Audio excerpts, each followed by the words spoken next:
Thank you, ladies and gentlemen, for coming out to the Village Bartlett Committee of the Whole meeting, March 10th, 2026. I ask the clerk to please call the roll. Trustee Betterman. Here. DEYNE. Here. Gansey. Here. Hopkins. Here. LaPorte. Here. Swansky. Here. President Gunstein. Here. That'll take us to our town hall portion. If there's anybody here or online that would like to speak to the items that are on the committee agenda, please do so by stepping up to the podium, state your name, your address, and please try to keep your comments to 3 minutes or less. Is there anybody out here who would like to speak? Yep, this will be the appropriate time.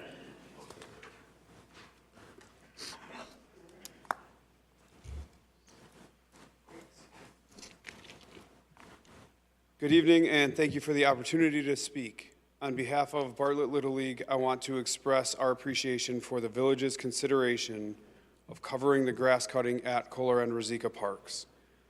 For our league, this represents a massive savings, and I want to emphasize that every dollar saved goes directly back into the experience our kids have on these fields. When our volunteers and board members are not spending so many hours each week cutting grass, it allows us to focus on the things that really improve the quality and safety of the fields: leveling fields, rebuilding worn areas, improving drainage, and maintaining the playing surfaces the way they should be maintained.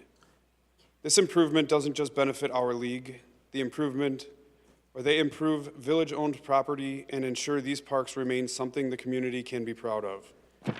It also allows us to continue investing in the program itself. Bartlett Little League has grown significantly over the past few years, and our goal is to continue making Bartlett the standard for youth baseball in our area. This summer is a great example of that progress. For the first time, we will be hosting teams from South Elgin and Streamwood at both Koehler and Ruzicka parks as part of a newly formed intertown league for kids ages 6 through 10 across 3 different divisions. That means families from neighboring communities will be spending their summer evenings here in Bartlett, playing on our fields, visiting our parks, and seeing firsthand the quality of what this village represents. Supporting this proposal helps ensure that when those families come here, they see fields that are safe, well-maintained, and representative of the pride this community takes in its youth programs. We appreciate the village's partnership and its continued investment in the kids of Bartlett. Investing in youth programs like this is one of the reasons Bartlett continues to be a community families are proud to call home. Thank you. Thank you. For the record, can you state your name and address? Sorry, Mike Hogan, 549 South Western Avenue. Got it. Thank you, Mike. Is anybody else who would like to address the board? Mike Densford, 817 Brookside Drive. That was awesome. Way better than the way I'm going to approach it, because I didn't write anything down. I'm representing the Bartlett Raiders, now the Midwest Raiders, always Bartlett Raiders in my heart. Yeah, exactly what Mike said. Taking that off of a lot of that off of our plate, the fields. I mean, I myself was a fields guy for about 5 years. Being able to go help more, focus on the kids. The financial portion is way bigger. Taking that off of our hands is great. It all goes back to the kids. They really appreciate it. I mean, it's people up here on your board were former treasurers and understand how much goes into taking care of the fields, even though it doesn't seem like a lot, just cutting the grass. It's a lot of time and a lot of money. It really is mind-boggling that it costs that much. But again, the Raiders would like to thank you guys for considering taking that off of our plate and hopefully bringing some Super Bowls back to Bartlett. Thank you. Thank you, Mike.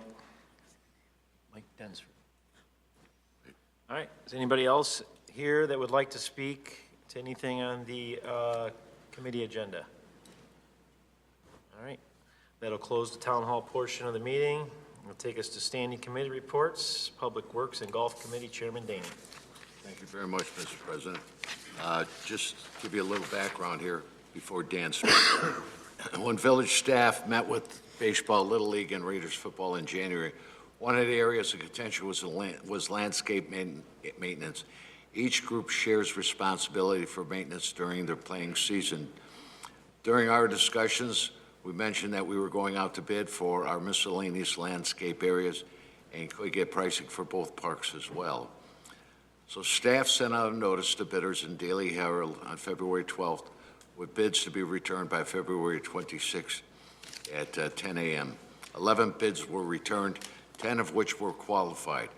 A bid tab is attached. I'll just read these to you. Ruzicka Field was with Cardenas Landscaping Incorporated. Prices range from $7,145 to $33,516.12. Koehler Field, again, was with Cardenas Landscaping. Prices range from $9,750 to $46,733.75. Should the village take over landscaping the bids for basic grass cutting? Any field preparation work beyond that would be the responsibility of the sports association. Staff requests direction on how to proceed with the landscape contracts for Ruzicka and Koehler Field. All right? And I don't know if you need to add anything to that. I was just going to add, from our meeting with Little League and Raiders, we are looking into amending the current lease agreement that we have with them. So we would be able to factor some of this into that agreement as I believe, village attorney has drafted that amendment, so we're going to be looking into that. So that'll be something that'll be coming to the board in the near future, and we can factor whatever the board chooses to include in that amendment at that time. You know, when you and I discussed this afternoon, or it's later today, I still don't understand the price ranges. You know, let's take, for example, Ruzicka Field.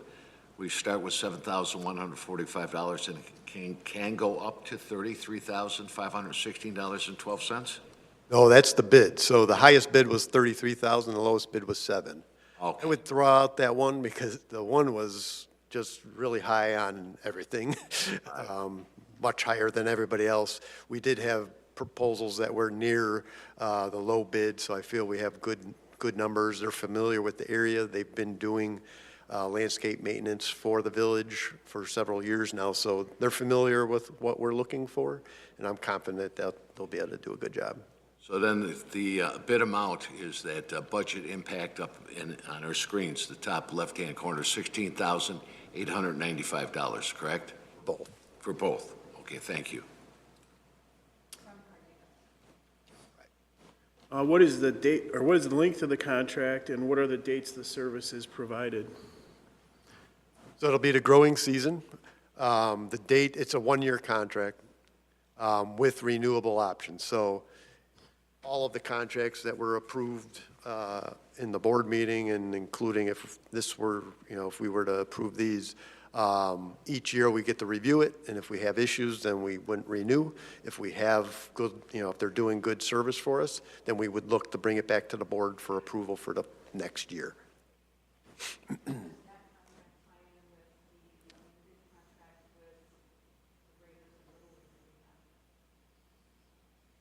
How does it tie in?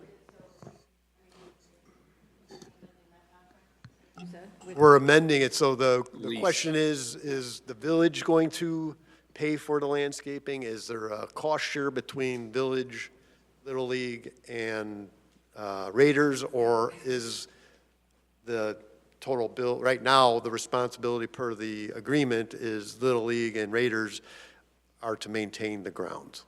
So that's the way it stands right now, but we're in the middle of an amendment, and that's the question, do we want to alter that? Well, wouldn't we want to, before we ink a deal with Cardenas for this, wouldn't we want to make sure that we have a firm deal with Little League and the Raiders? If that's all on them right now, correct? Currently, in the agreement, they are responsible. So I think Dan's comment is that whatever the board decides about landscaping, we will immortalize that in the draft lease agreement. all All right, well, I mean, you mentioned some different options as far as cost sharing, I believe I heard you say? Well, I was just throwing out options. Right, okay, that's fine. What if the Little League and the Raiders don't like that cost sharing option? And we've inked a deal with Cardenas for this. This is only other committee right now, so the contract hasn't been approved. That's why we're discussing, does the board want to enter into this or not? I think you heard from Raiders and Little League, they would welcome. The bottom line, my position has been from the start, going back 4 years ago, that I believe the village of Bartlett should extend their grass cutting to the Koehler fields. Because I'm not saying I disagree with I that. don't think that, and I know where you're probably going with it, I think that you're looking at it from a financial side, and I'm looking at it as it's an investment in our youth, in our organizations. It's not, we're not giving it to the Raiders, and we're not giving it to the Little League.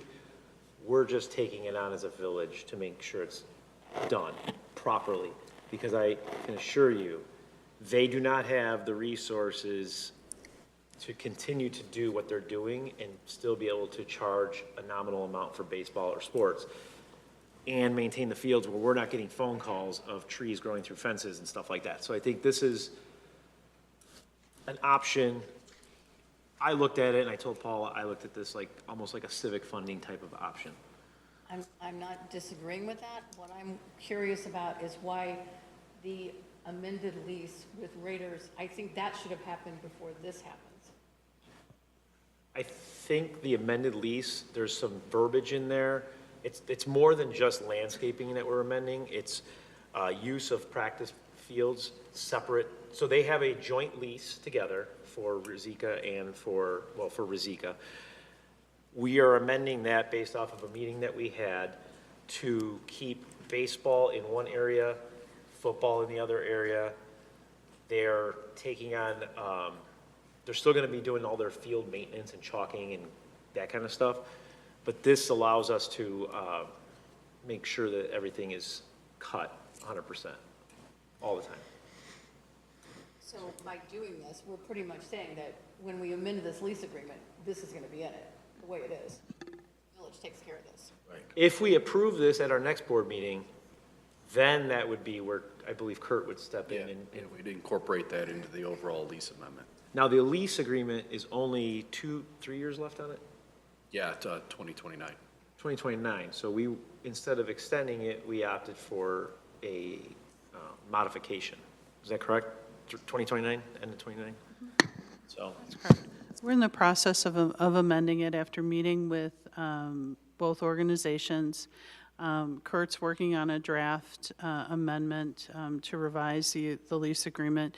You know, when those lease agreements were drafted, you know, our Little League was the biggest in the nation. They're that under one board. That's no longer the case.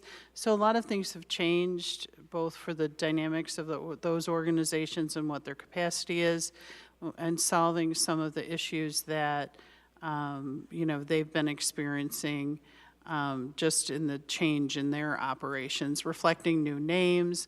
A lot of it is housekeeping as well.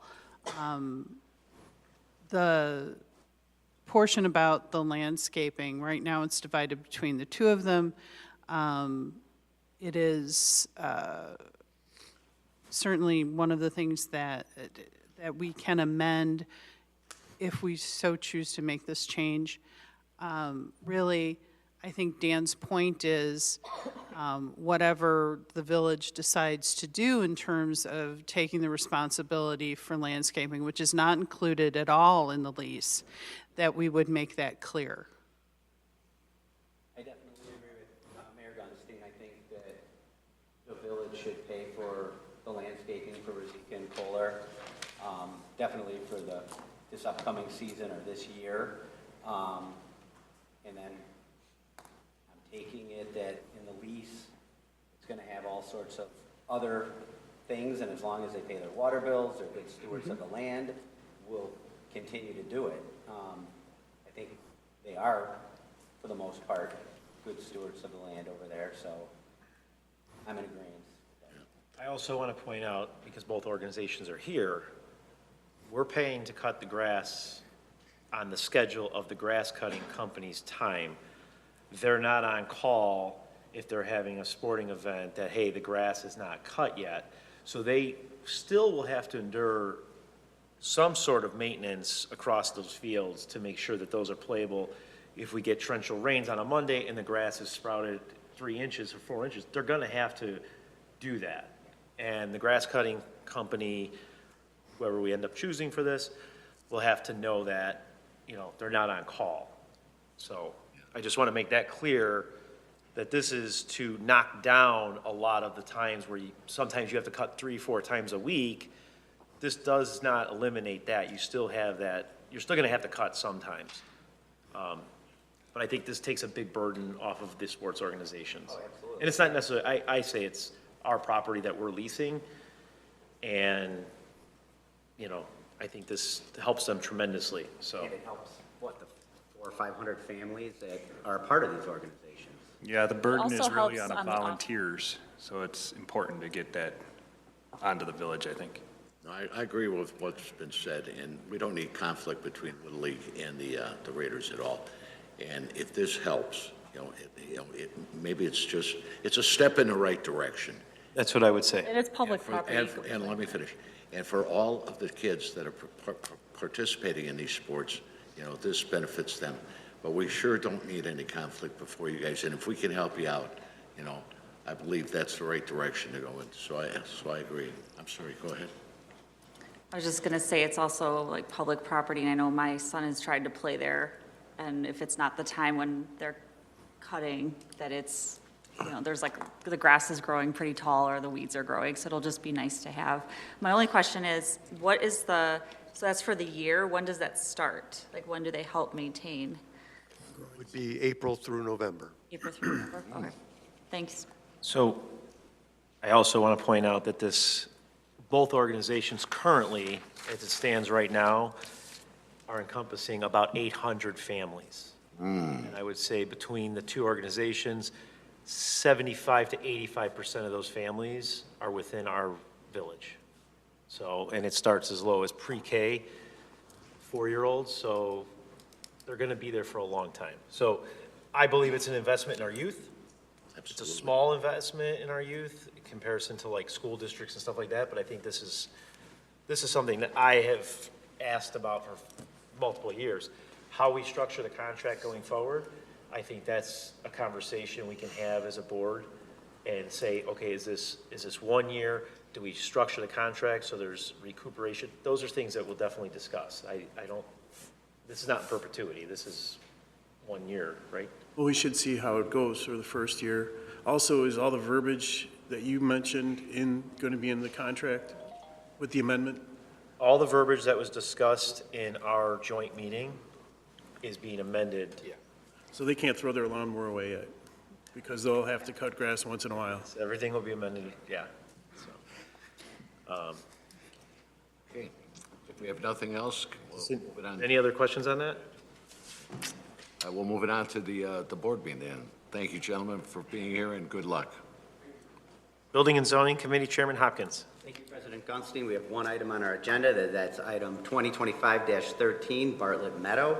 The Pulte Group submitted a full development application for a single-family development on 19.75 acres located at the southwest corner of Route 59 and Lake Street.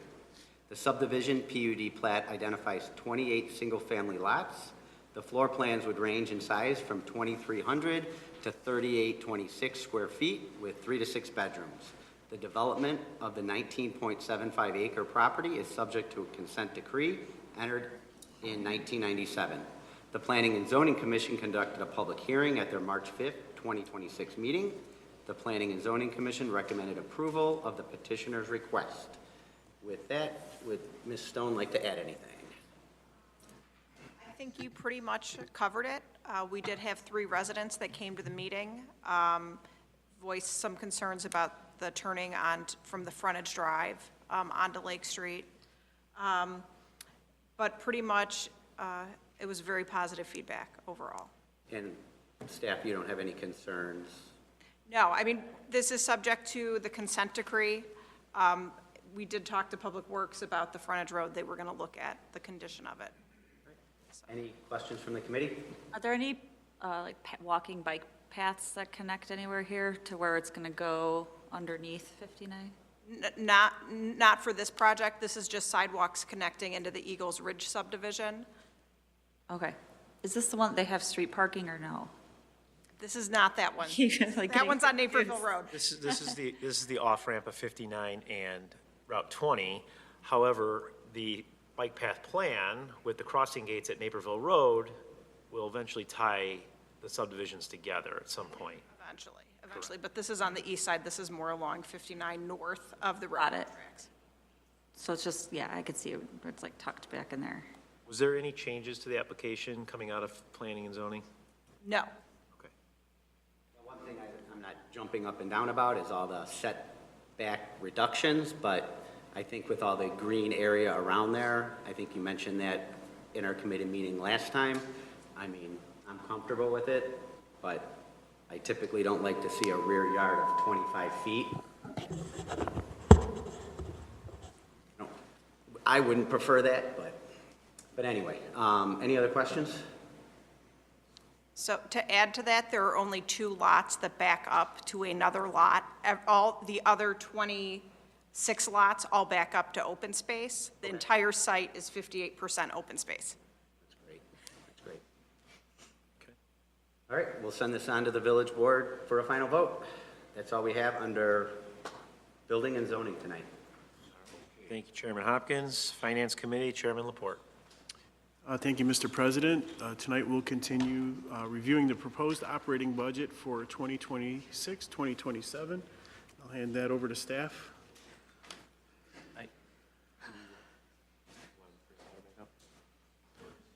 Okay. Before we get to police, I know that some of the trustees have some questions regarding the budget review from last week, so we may need Dan available. Do you think he's going to sneak out? He was heading to the door. No, he wasn't. Thank you, Dan. And we did get an email this afternoon about it regarding the water, thank you, the water distribution station that we had discussed. Trustee Hopkins was curious how long there would take for there to be any type of return on that investment, and the email we received states that our rate of return would be 6 to 8 years. So how long does this piece of equipment last?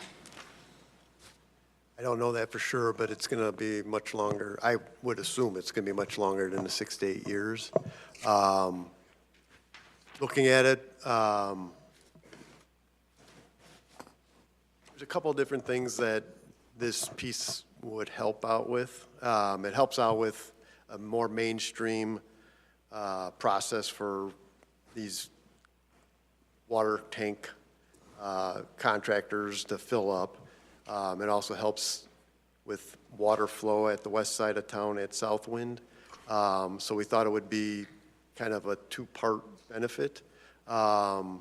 It's one of those things, if the board doesn't want to proceed with it, we can yank it and reevaluate it in the future to see where, right now we've got quite a bit of use with the fiber companies, but hopefully they're going to be gone in a couple years.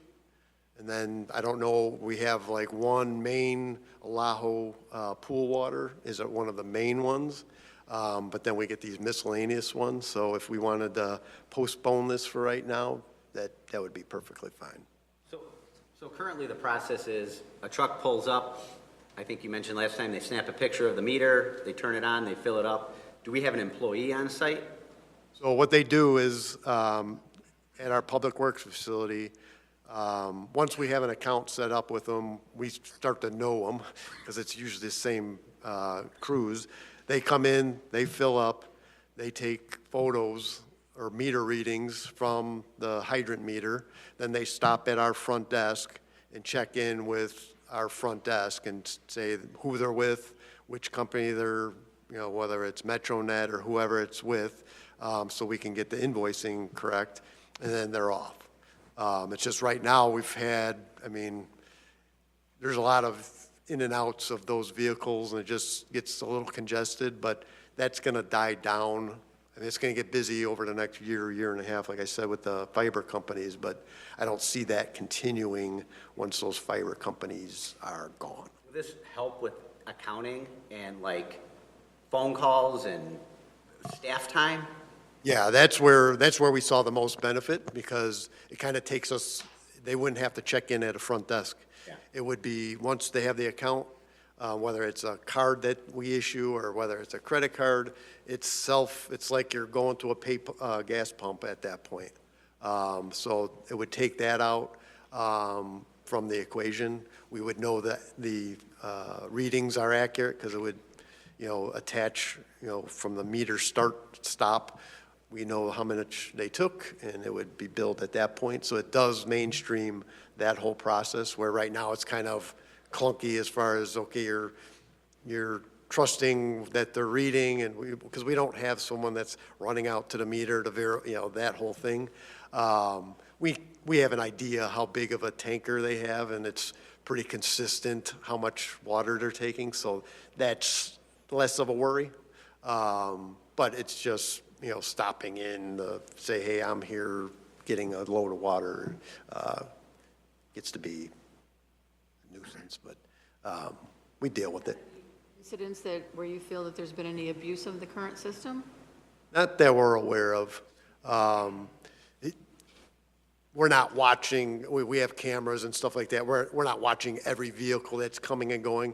Are there ones filling up and forgetting to stop at the door or driving out? I can't say that for sure, but it seems like they know what the process is and they are stopping. So I assume they are stopping, but we don't have someone patrolling that. What's the, oh, go ahead. Is there an annual maintenance cost to this?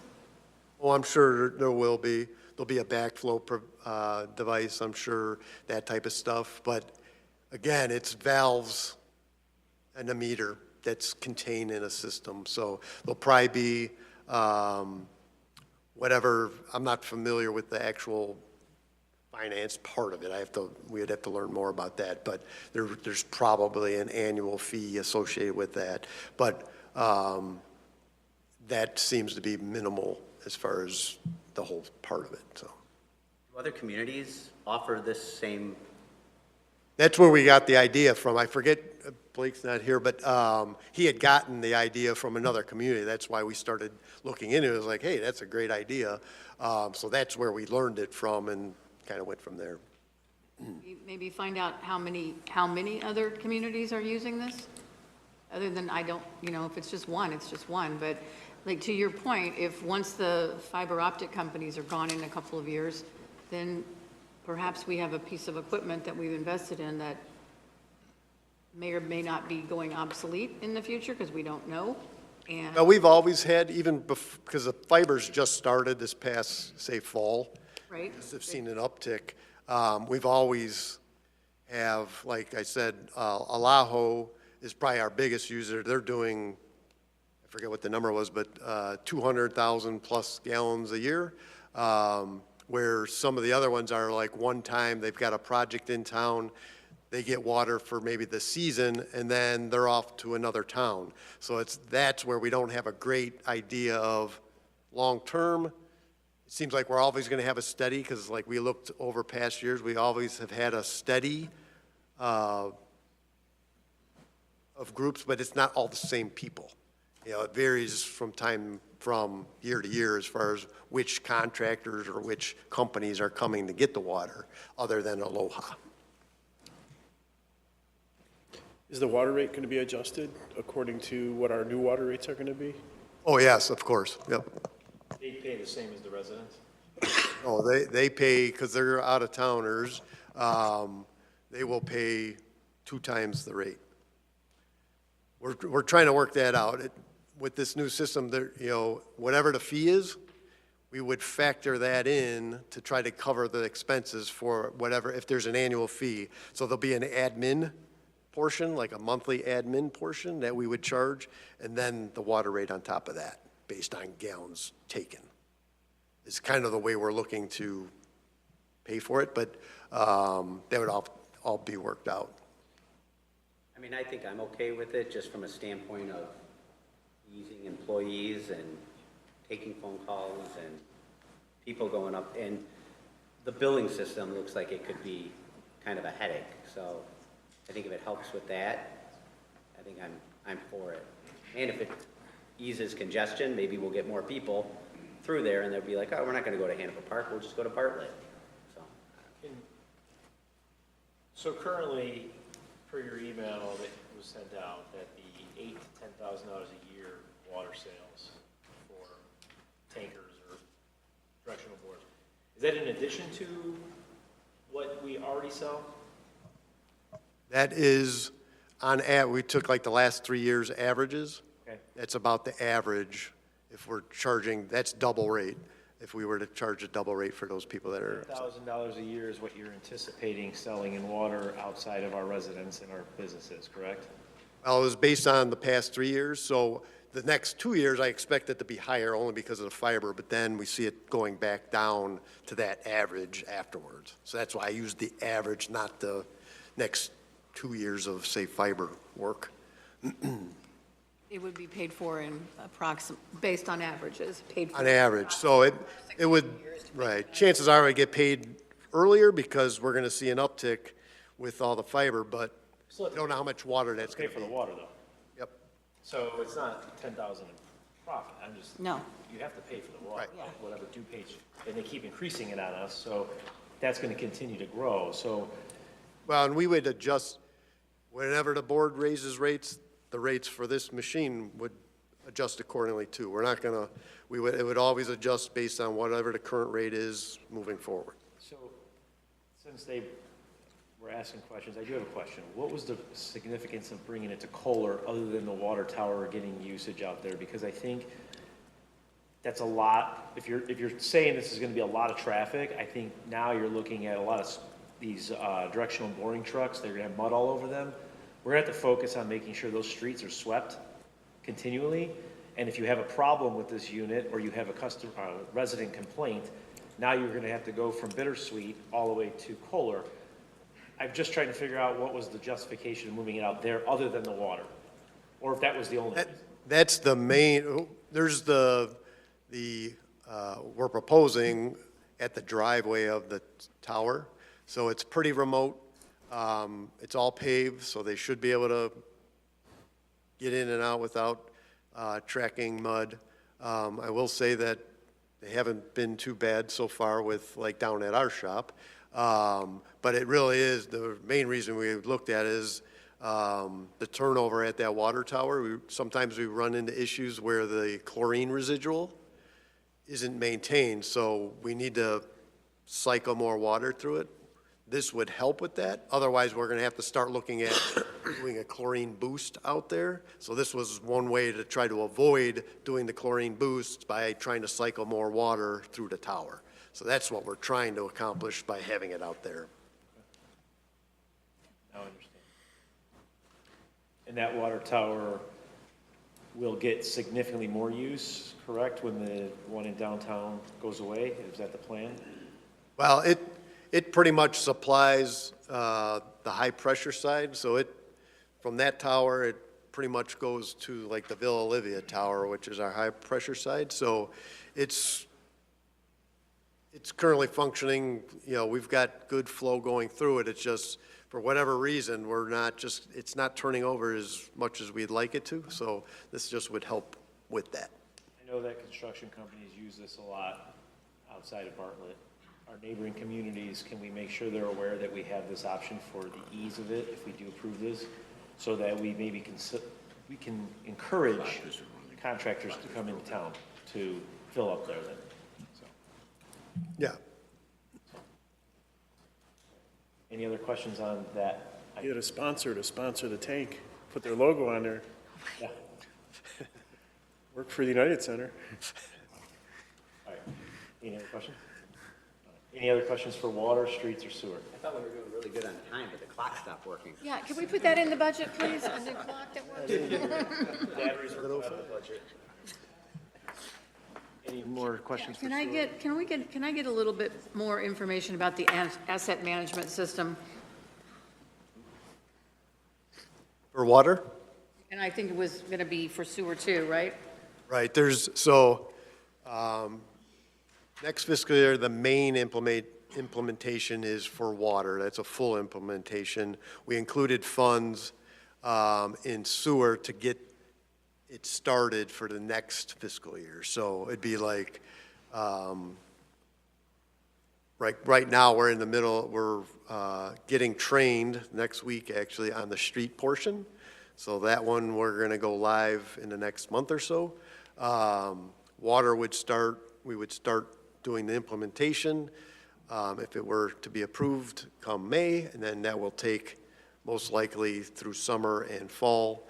And then we would start getting trained and start implementing water over the winter, let's say. And then that's why we included funds for sewer, so that in the winter to spring, we could get started, but it would roll into the other year.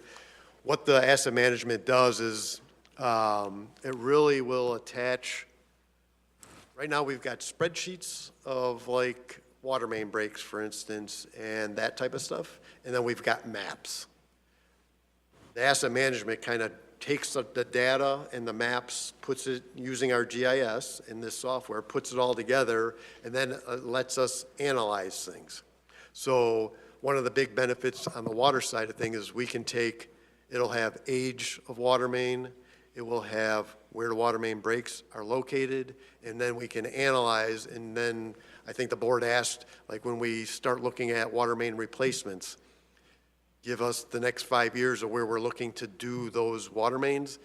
We're really hoping that this software, and this is what it's geared toward, is going to help us determine where the best spots to replace that water main is based on age and what we've been seeing as far as like water main breaks in those areas. So it'll really be a tool to help us with that. Same with streets. So like on the street side of things, we get our pavements analyzed, and they give it that PCI rating, which tells us what the condition of that pavement is.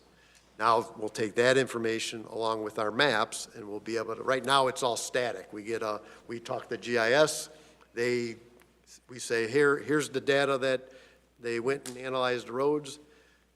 We give it to GIS, they create a map that really isn't interactive. Now we'll have the interactivity to be able to say, okay, if we do these roads, where does our overall PCI go to? How are we doing as far as maintaining our roads? Same with the water mains. We'll be able to look at that and see how we're doing and where we should be spending our money. There is redundancies between that and GIS, correct? Well, it's using the GIS, because GIS is the mapping that has the data behind it. Now, this is the tool that utilizes both of those to start using, like I said, to determine where the best place to spend the money is for road resurfacing, water main replacement, that type of stuff. Same when we get into sewers, it'll be the same type of thing. Where should we spend the money on repairing sewers or lining sewers, for that instance? And then it also, like, it'll keep track of, like, our crews are doing a lot of the maintenance.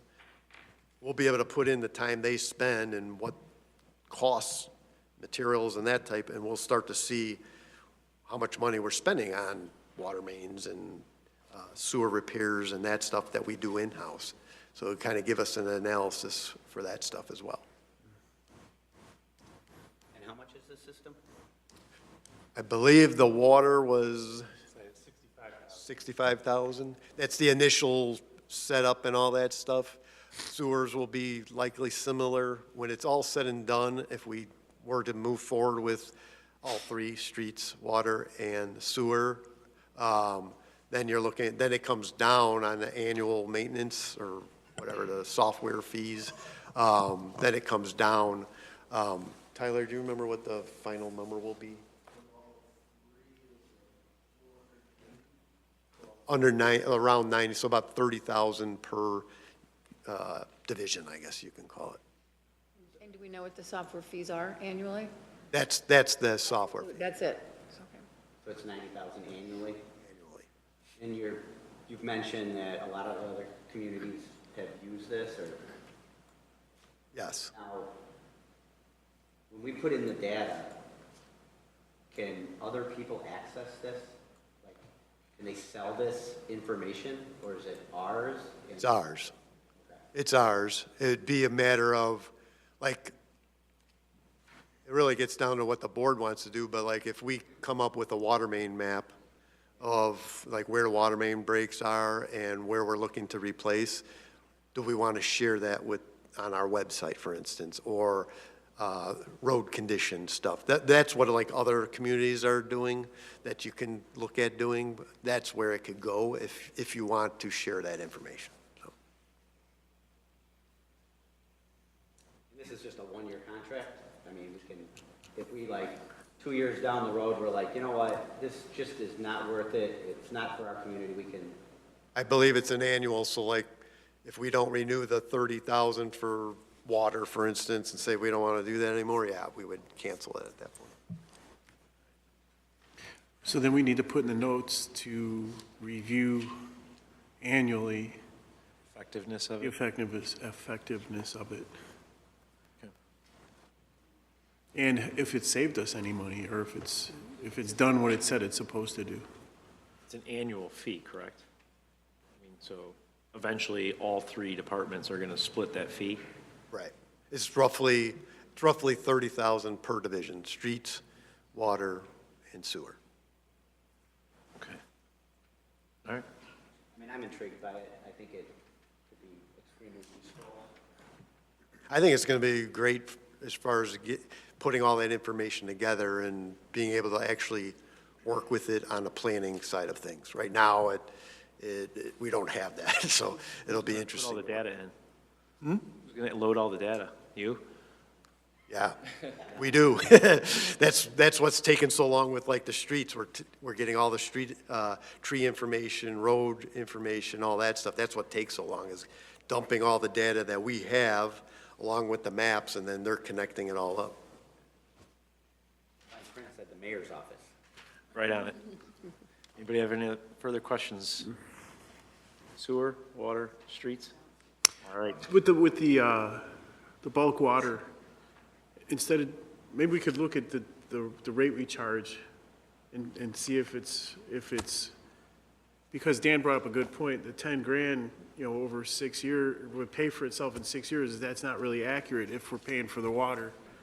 So if there's a way we can monetize it that the consumer is happy with, but we're still getting a little bit ahead of paying it off quicker. So are we doing a flat rate plus usage with our residents on the new program?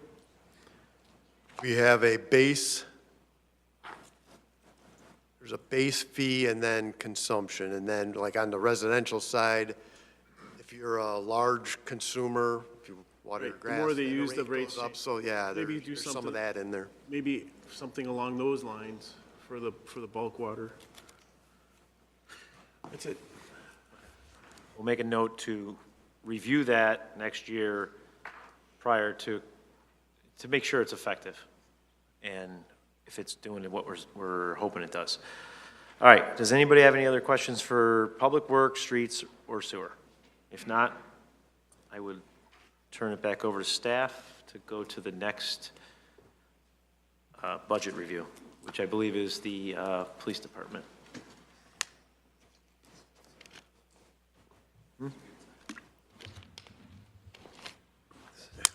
All right. All right. Good evening, Mayor Gunstein, Village Board of Trustees. Thank you for this opportunity for us to be here tonight and for your continued support of the Bartlett Police Department. This evening, my team and I will propose the 2026-2027 Police Department budget.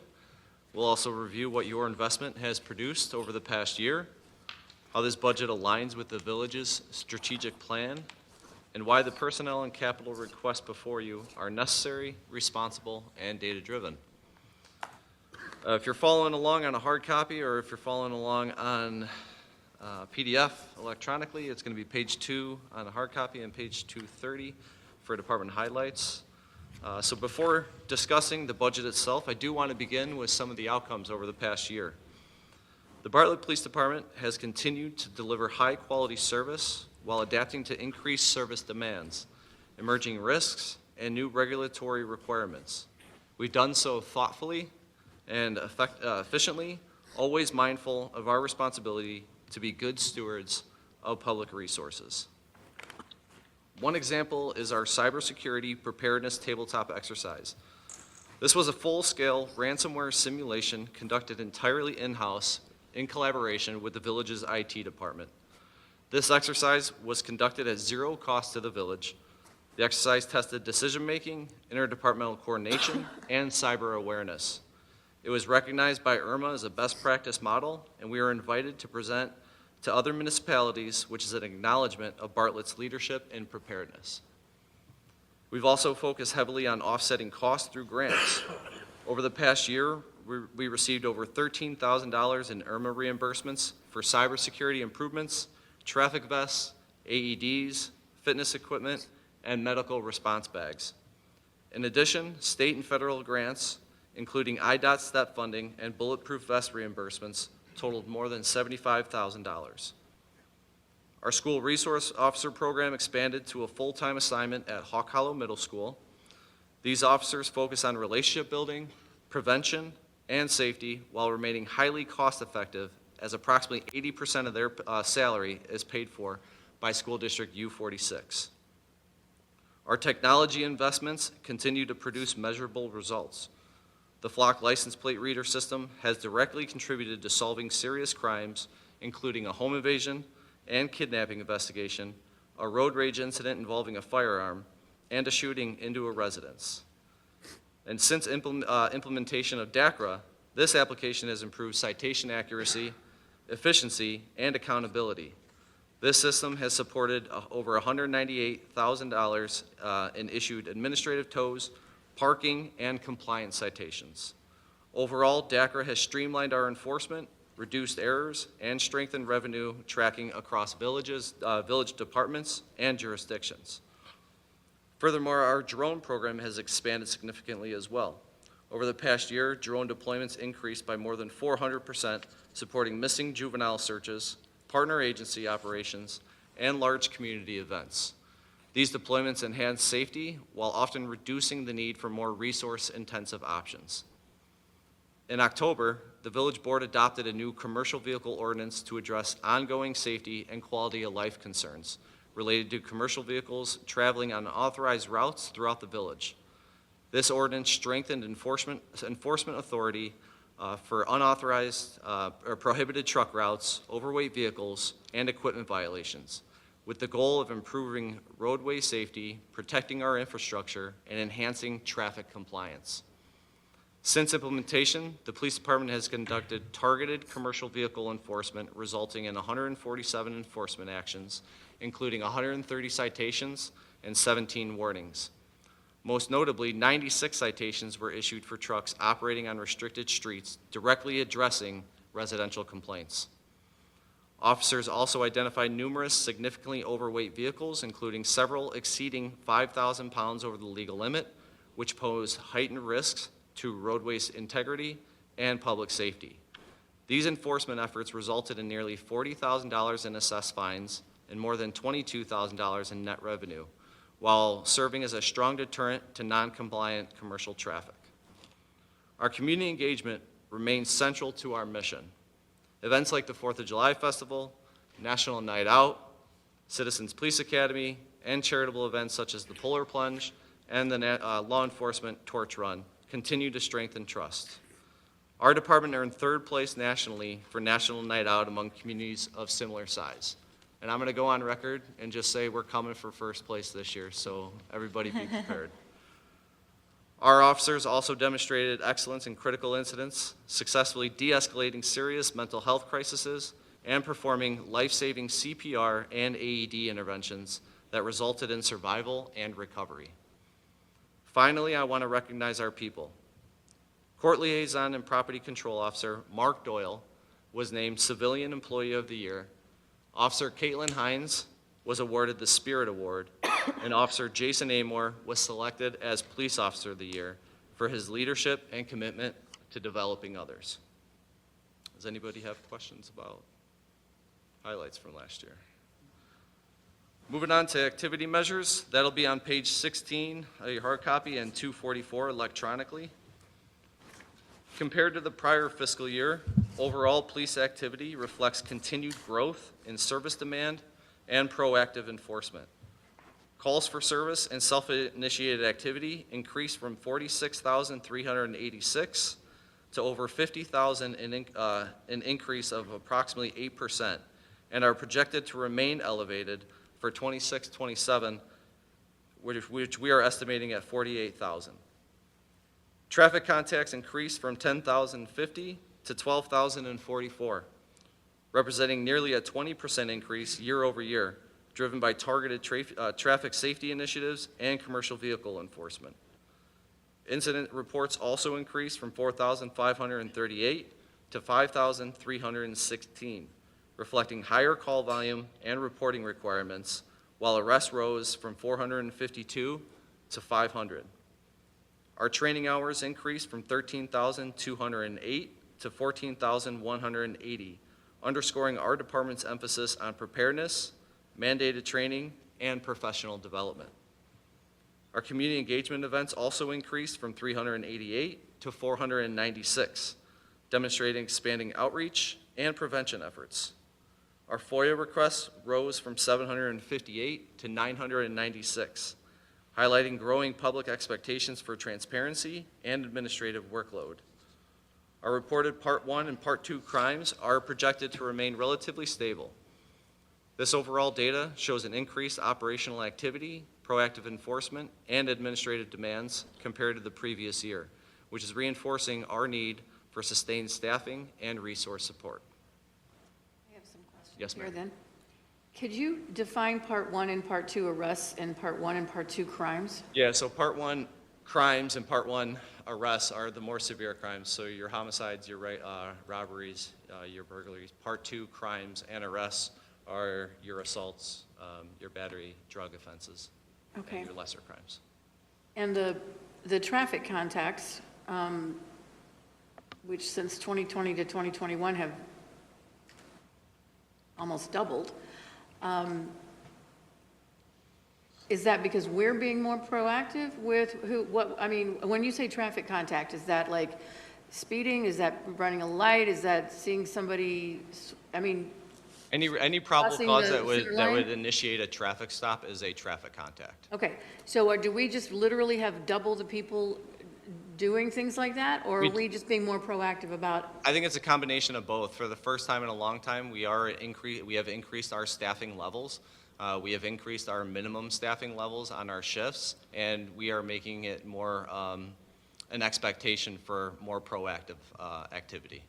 And what percentage would you say of those people are actually receive a ticket or just are given a warning? What are the differences? No, okay, do you have a percentage? I do, and I can Of get what that it would number be? for you. I can get that number for you, yes.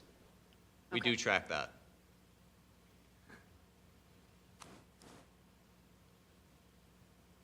And we had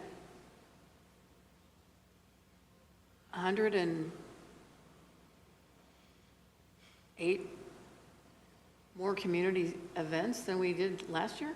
We did, and since we've been doing DARE inside the schools, we've also increased our participation. So you're counting that as every time there's a DARE graduation Correct. or something? in Yeah, there? Okay. a DARE class that we're doing inside the elementary schools. Okay.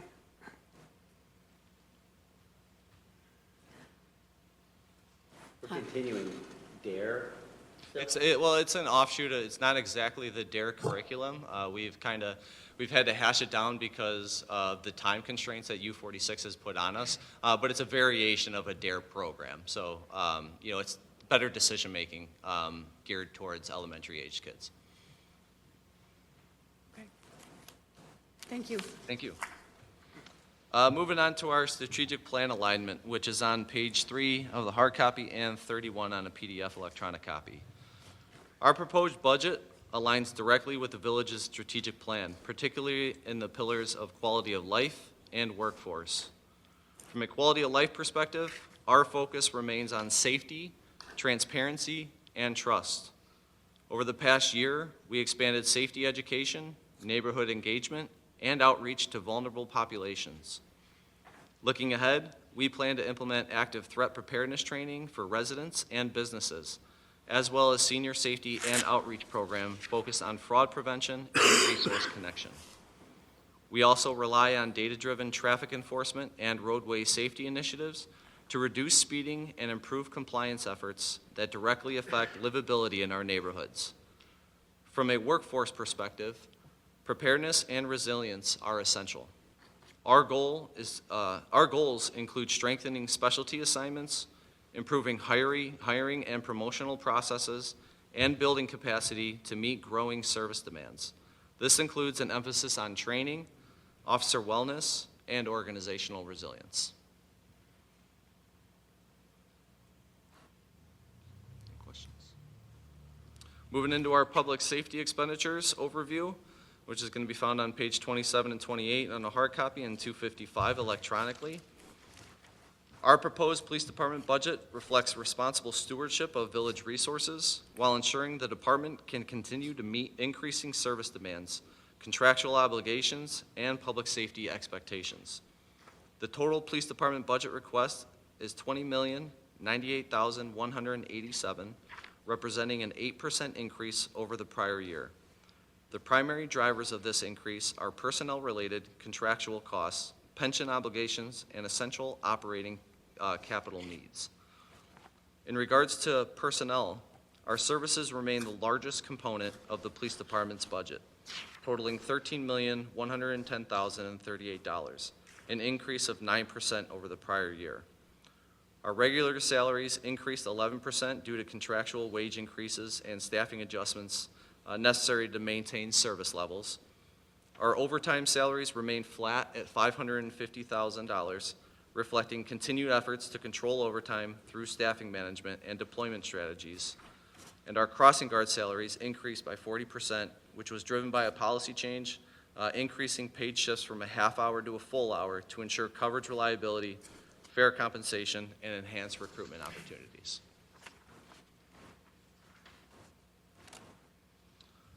Our contractual services totaled $1,325,824, which is an increase of 12%, and support critical public safety systems and operational needs. Our service agreements went up 17%, which is the inclusion of DACRA, which was paid for out of equitable sharing last year and was moved into our budget. Our equipment rentals, although it seems high at 47%, it's a nominal amount. This was due to a temporary camera deployment for large-scale community events such as the 4th of July. And then lastly, our vehicle setup increased, which is driven by outfitting of 5 new patrol vehicles to maintain our fleet's readiness.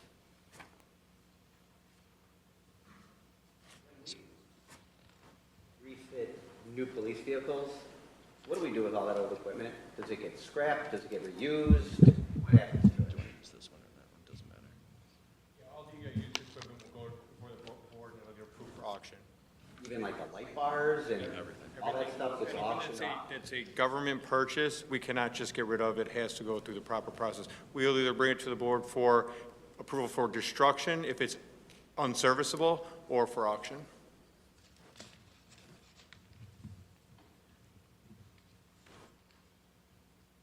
Questions? What is the Police and Fire Commission?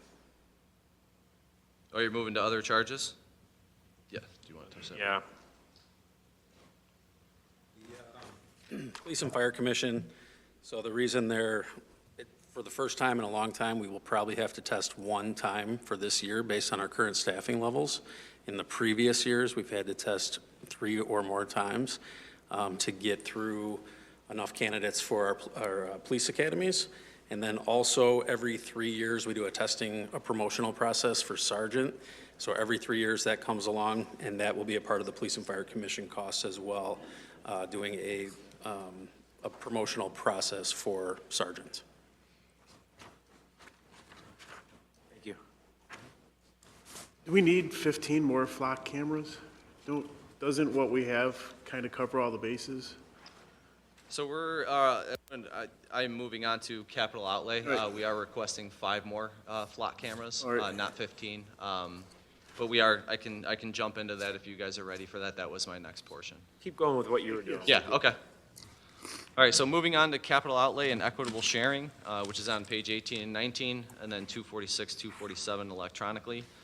To minimize the impact of our general fund, the Bartlett Police Department is requesting approval to utilize $288,978 in equitable sharing funds for capital and technological investments. This is down from $332,609 last year. These investments directly support officer safety, investigative effectiveness, and transparency, as well as roadway safety. The department's capital investments is replacing aging equipment to ensure operational readiness and maintain proven technology that enhances efficiency and service delivery. Within the capital outlay request, we are requesting the purchase of one pickup truck for their community service officer at $50,000 out of the vehicle replacement fund. This replacement vehicle is needed as our current CSO truck is experiencing mechanical failures and has exceeded replacement guidelines. We are also requesting 3 patrol vehicles at $50,000 apiece, totaling $150,000 out of the vehicle replacement fund. 2 of these vehicles will replace patrol vehicles, and 1 is for a traffic unit vehicle, all of which have exceeded replacement guidelines and are heavily used. We are requesting 1 new patrol vehicle at $50,000 out of new capital funding. This additional vehicle is required due to us backfilling a vacant traffic unit position, which has been vacant for 5 years, which we are now at the staffing levels where we can backfill that last traffic officer. So that officer is already hired? Yes, correct. Yes, ma'am. Okay. Yeah, and that was Brittany Garcia, who was just released to Solo Patrol about 2 months ago. We are requesting the purchase of 4 Stalker LiDAR radar units at $1,860 apiece out of equitable sharing for a total of $7,440. Our existing units are out of warranty, they are unreliable and costly to maintain. Replacement reduces our operational risk and long-term maintenance costs. We are looking to replace our intoximeter EC-IR2, also known as the breathalyzer machine. This is also out of equitable sharing for $10,970. Our current device is over 12 years old, and this replacement will ensure uninterrupted DUI enforcement and will avoid any service gaps there is a long production lead with purchasing this item. We are requesting the purchase of Gray Key digital forensics tool out of equitable sharing for $14,000. This is a high success rated tool for extracting and preserving data from modern cellular devices, which improves investigative efficiencies. We are Can you go into that a little bit more? I'm sorry, When yeah, would so. When would we use that? Can you have examples of that? I can. So anytime that we would have any sort of long-term investigation, so if we've had any shootings, if we've had a homicide or any sort of drug case, or even in the most, in high schools, if we have a dissemination of harmful materials, we have to download and extract these phones, and we do that through the usage of Cellbrite, which we already have. Many times we cannot get into these phones, so we have to basically break it open, and the only way that we can break these phones open is through the usage of Gray Key. Right now, we're utilizing DuPage County, which they are completely backlogged up to months in trying to get these extractions out to us. So getting our own, and again, our task force officer, Amy Jenkins, who she is Cellbrite certified. This is why we're able to utilize this tool out of equitable sharing. So how many incidents in the last year would you say we would have been able to use this to do something? To bypass DuPage? The one thing I would say with that is that even the lesser crimes, there's usually a digital footprint of some sort, and to successfully prosecute these cases, the state's attorney requires us to pull evidence and use that evidence from a cellular device. I don't have a number. I can get a number for you of how many times we've done that, but depending on the threshold of the case, there are some that we don't even send to DuPage County. because of the backlog and the timing of the prosecution and the investigation that we have. So it would also enable us to, the state's attorneys are telling us, local municipalities, that we have to take on more of that responsibility. With doing that in-house, there should even be an increase in the amount of cases that we can bring forth for successful prosecution. You get me that information? I can. Or just a general idea of how many incidents you think this would have, we could have bypassed you, Paige, or this would have helped with the state's attorney's office? Sure. Is a warrant required for these? A warrant is going to be required most of the time. It can be done with consent as well, but best practices are going to be doing an extraction accompanied by a search warrant. Well, if it was done by consent, you wouldn't need this, right? It could be a phone that, it could be a decedent, it could be a victim's phone, it could be a phone that, was in a car with multiple offenders, and the offender that owns that personal phone, we don't have access to them and the password. So it can be any reason that we wouldn't have access to a password to get into the phone. And how is information safeguarded? The information safeguarded. It's extracted from the phone. So that is stored in this software program. It's converted into evidence that becomes a part of evidence.com. And then that is communicated to the state's attorney's office. And then it's either at the point of prosecution, whatever the retention period on that is, we would remove it from the system. Do you have to be specific about what you're looking for on the phone?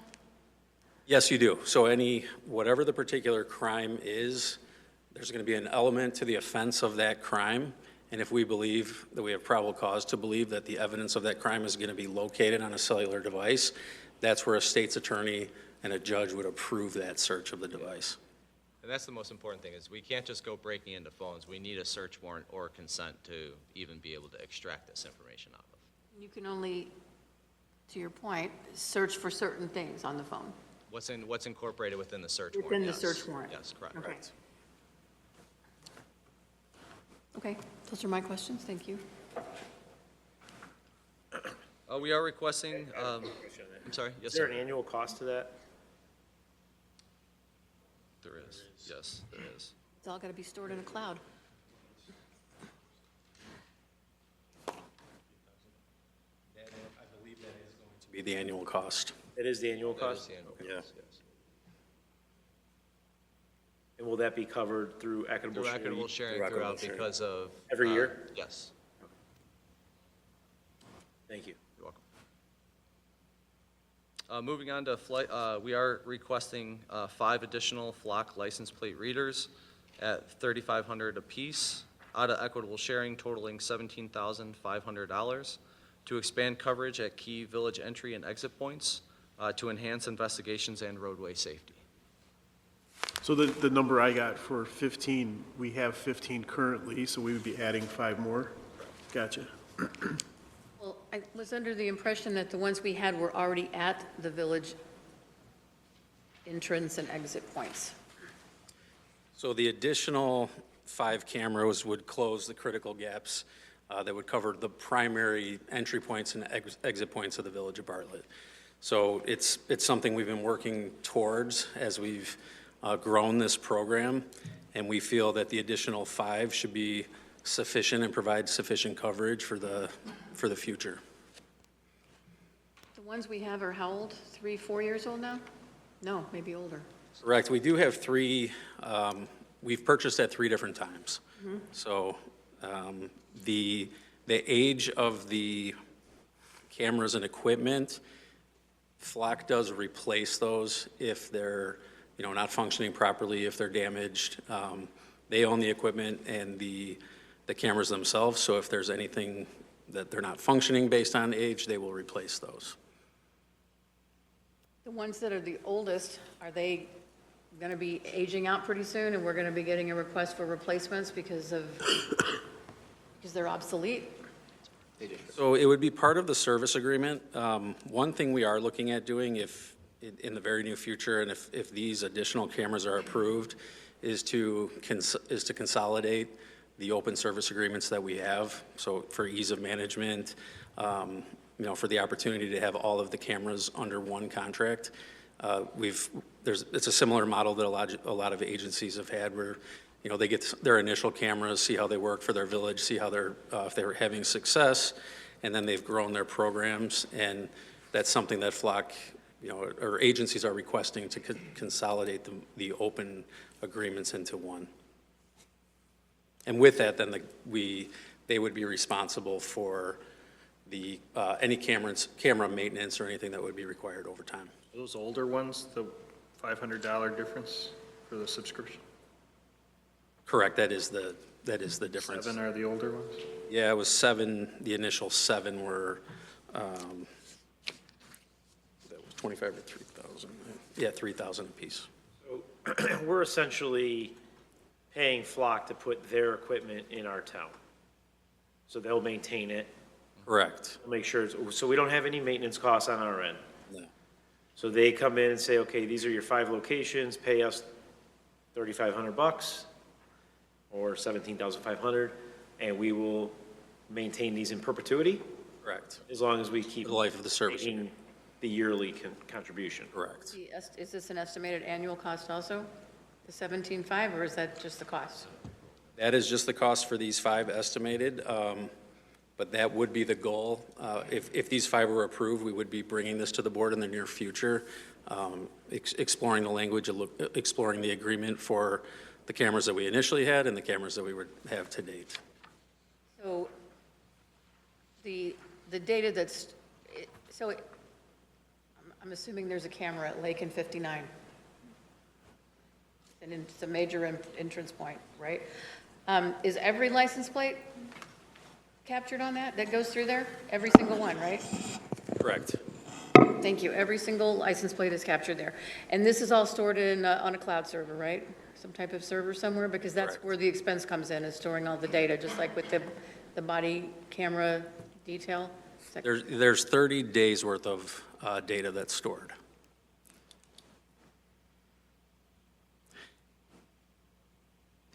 We've had this conversation before. Yeah, you know what, one thing too, and speaking of the data, I think maybe I could have done a better job explaining some of this in the past, I think for some context. So, like I did say, the data that's collected is ours. We are the owners of that data. The equipment, cameras, Flock owns that. But I did want to clarify really what the data is. So the only thing that we see through the Flock system are images. It's images of vehicles and images of license plates.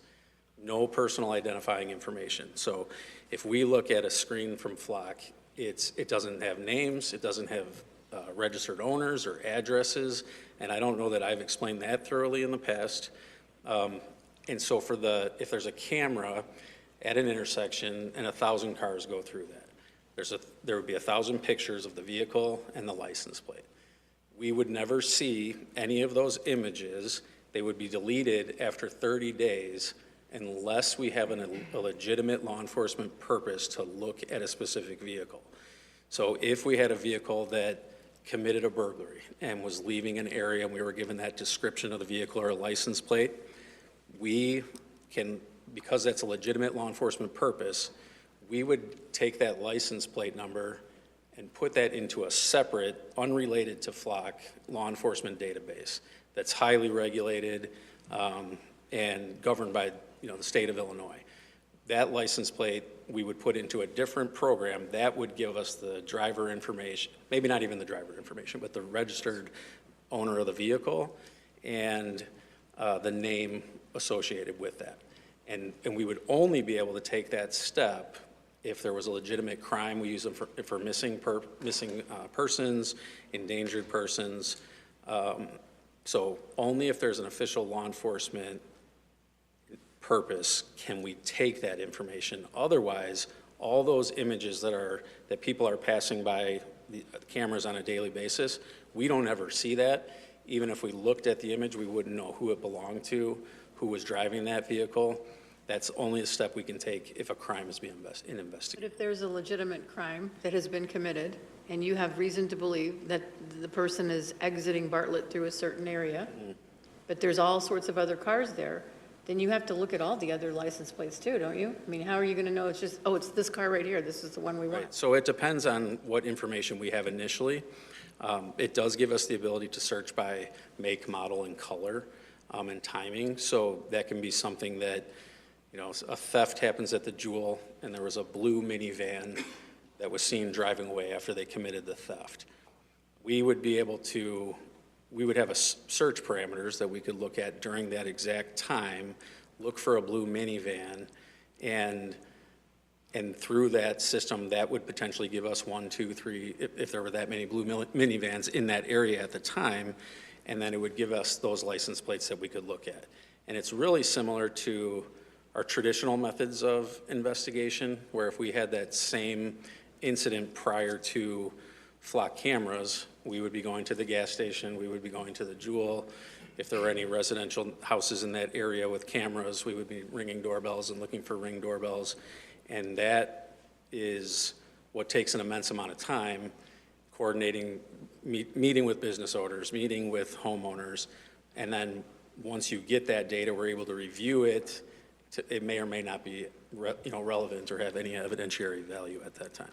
So this is like a resource multiplier that just allows us to get this information in real time. And we've seen true and real results from this. And I think that's one thing about the data that maybe I didn't convey in the past, that it's not all this personal information that we have access to or we're privy to. I'm repeating, I guess, myself at this point. If a car is in Hanover Park, someone commits a crime, went through Bartlett. Hanover Park now needs our flock cameras to access that data, correct? Correct. So what's that process? So that process is from conversations we've had in the past, we took steps immediately to address some of those additional privacy concerns. And so we follow the best practices, but we're also more restrictive. So we only allow access to Illinois agencies that have to be consent to Illinois law. So if Hanover Park is seeking our information, which is part of the benefit of this being a part of this network, they request and we give permission.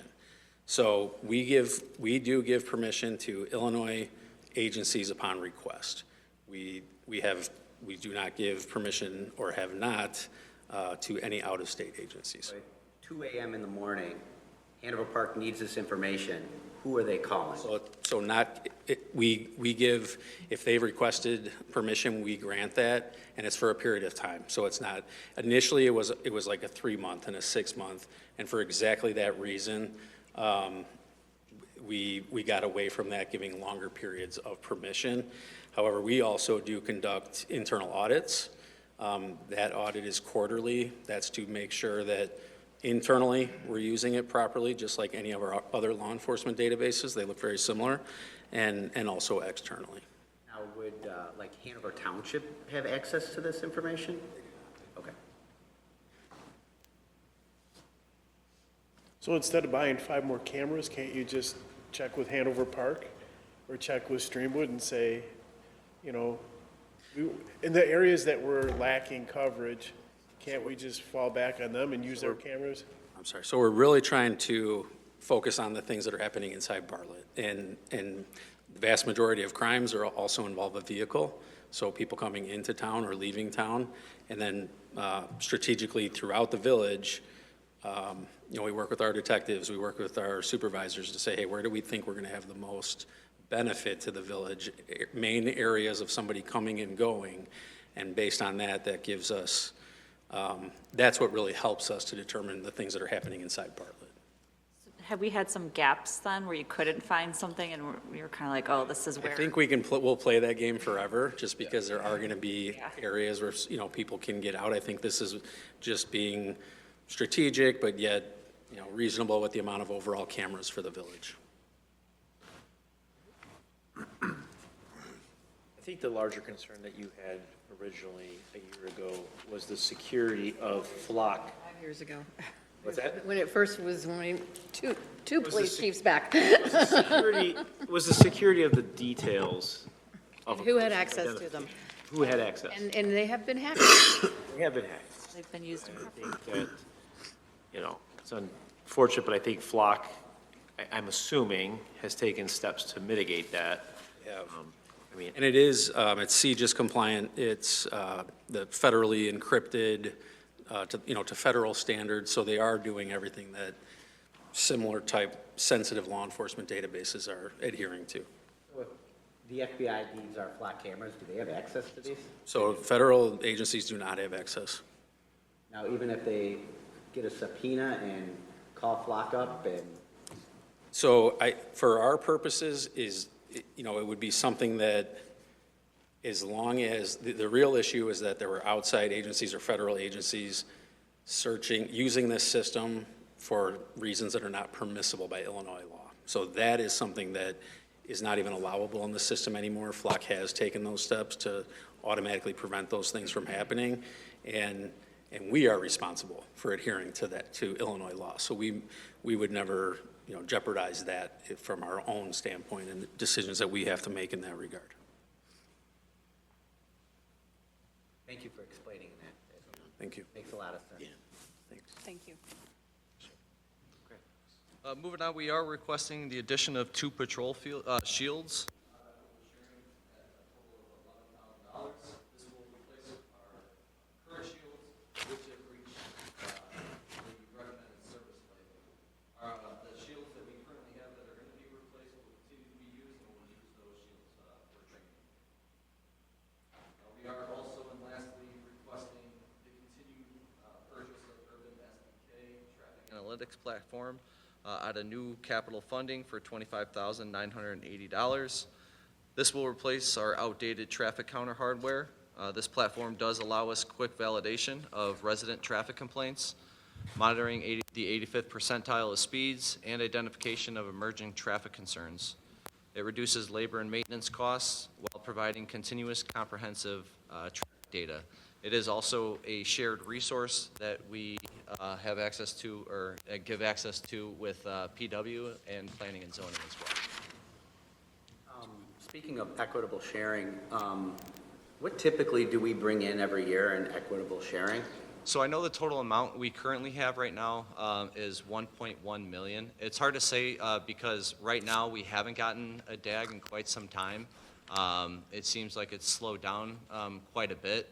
Just good. So yeah, that amount isn't guaranteed on a yearly basis, but I know over the last few years it's been few and far between. How many departments take part in that?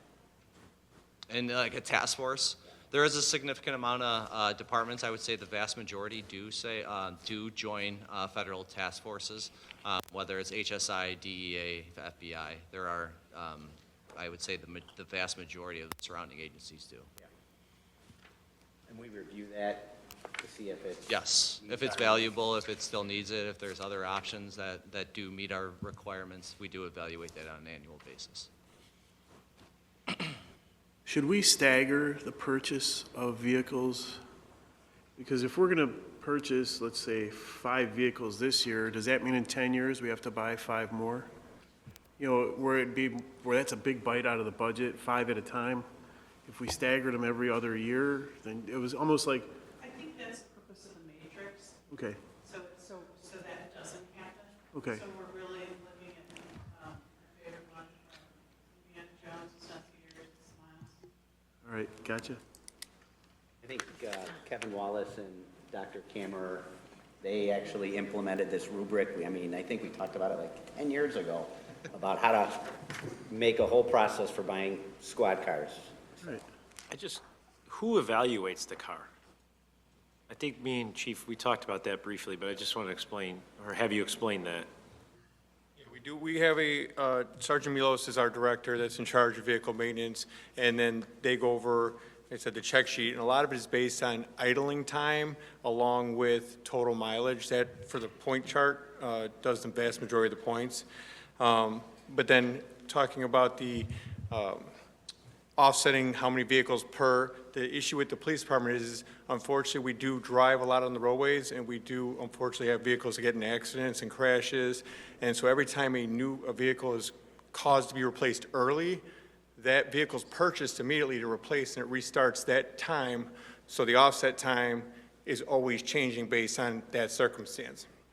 So that's why we go off the matrix as far as the certain factors, and that just is miles, hours, has been the maintenance costs per year. Do the maintenance costs start to outweigh the total cost of purchasing a new vehicle and outfitting? Okay, thank you. I just want to hire him to convince my wife I need a new vehicle. Because Put the apparently I matrix can't to do it. my own evaluation at home. Yeah, put the matrix to it, we'll give you copies. So the question I have also, so how many CSO officers do we have? We have 4. We have 3 currently, and we're looking to backfill the 1. So let's assume 4. Yes, We have 4 CSO officer vehicles, correct? correct. Vehicles are parked at schools throughout the entire school year. Yes, sir. Are we taking those cars and rotating them into the general traffic units so that they're getting rotated through properly, so they're not just sitting there all They're day? getting the miles on it because they are using that for their own proactive enforcement. So if they're doing parking, they are rolling the streets looking for parking enforcement.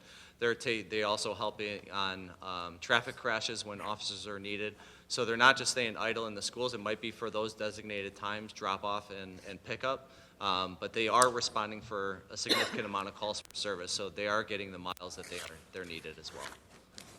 How many vehicles does the police department currently have? You like total fleet or like patrol vehicles? Do you Total want? fleet. Total fleet, we have,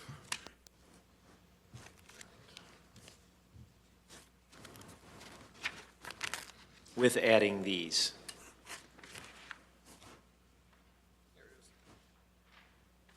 so,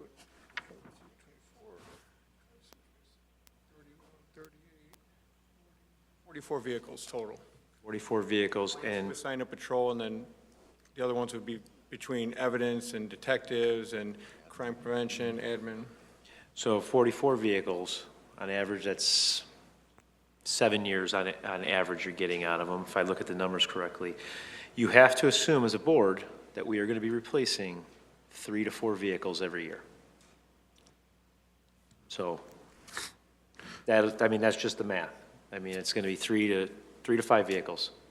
This matrix, these are the worst, right? The 2021 Explorer is the best of the 4 that we're retiring. Everything else is, that's how I'm reading the total, right? Is that these are the worst vehicles in our fleet? These are the ones that would qualify over the 28-point value, and they are going to be our worst in our fleet. Generally, we want to see them close to or over 100,000 miles. And so I had them do a check yesterday of the vehicles that are being replaced. All of them are over 100,000. And again, they're, like Chief talked about, another purchase. We're probably looking at 6 to 8 months, even if it's approved, before we get a vehicle, which we probably put another 8 to 10,000 miles on these vehicles. So our policy is every vehicle that we're looking to replace, anytime there's a down vehicle, these are the ones that are getting used, to what the mayor was saying, to try to get as many miles as we can before they get replaced. I just wanted the board to be aware that this is going to be in perpetuity.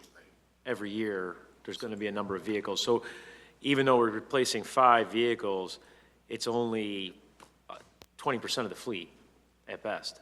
And so. How close is that 39th vehicle in this matrix? Like 5-6%.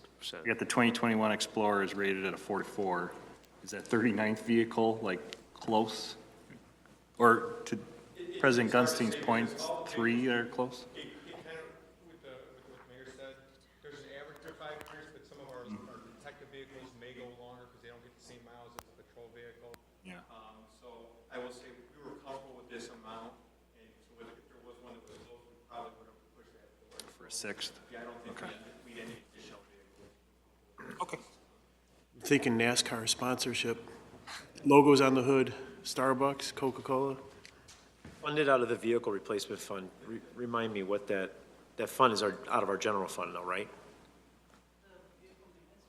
No, the fund out of the vehicle replacement fund, not maintenance. Vehicle replacement fund is its own fund. So each department transfers into that fund. Every year? Every year. Okay. And most of the money in that fund is police's. Okay. They have been very conservative with replacing their vehicles. Okay. So they've accounted for it. I know that the cost of vehicles has gone up tremendously, and the time frame to get them has gone up, you know, to get them fitted up. I'm sure you're looking at, you know, like you said, 6 to 8 months. You're gonna be right back at winter by the time you get your new vehicles. So, all right. So moving on to our service agreements, we are continuing and maintaining our continuity of critical public safety systems. We are looking to continue our purchases through the Axon mobile vehicle recorders, which is in year 4 or 5 at $54,868. Out of equitable clearing, in addition to our Axon body-worn cameras, which is also in year 4 or 5 at $100,000. Our Axon Super 10 conducted electrical weapons, also in year 4 or 5 at $24,200, and our continued clock weapons for the year annual rating at $49,000. What page are you on? What page are you on? Oh, I'm sorry. This is still on the original page. Service agreements?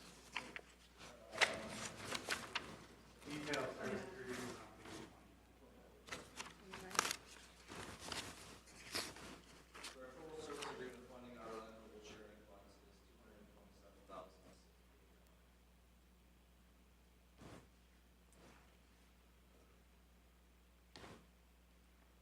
Moving on to professional development and training, which is going to be on page 21 or 249 electronically. Our professional development is essential to ensure the Bartlett Police Department continues to provide safe, productive, and professional service to the community. This budget reflects a practical and responsive investment in our employees so they are prepared to meet today's public safety challenges and future demands. Many of our listed training programs are mandatory or strongly recommended by the state of Illinois, LEA, and professional standards. Others support specialized assignments such as investigations, school safety, tactical operations, evidence management, and supervision. Our current total professional development investment is $422, which is down from $123,137 from last year.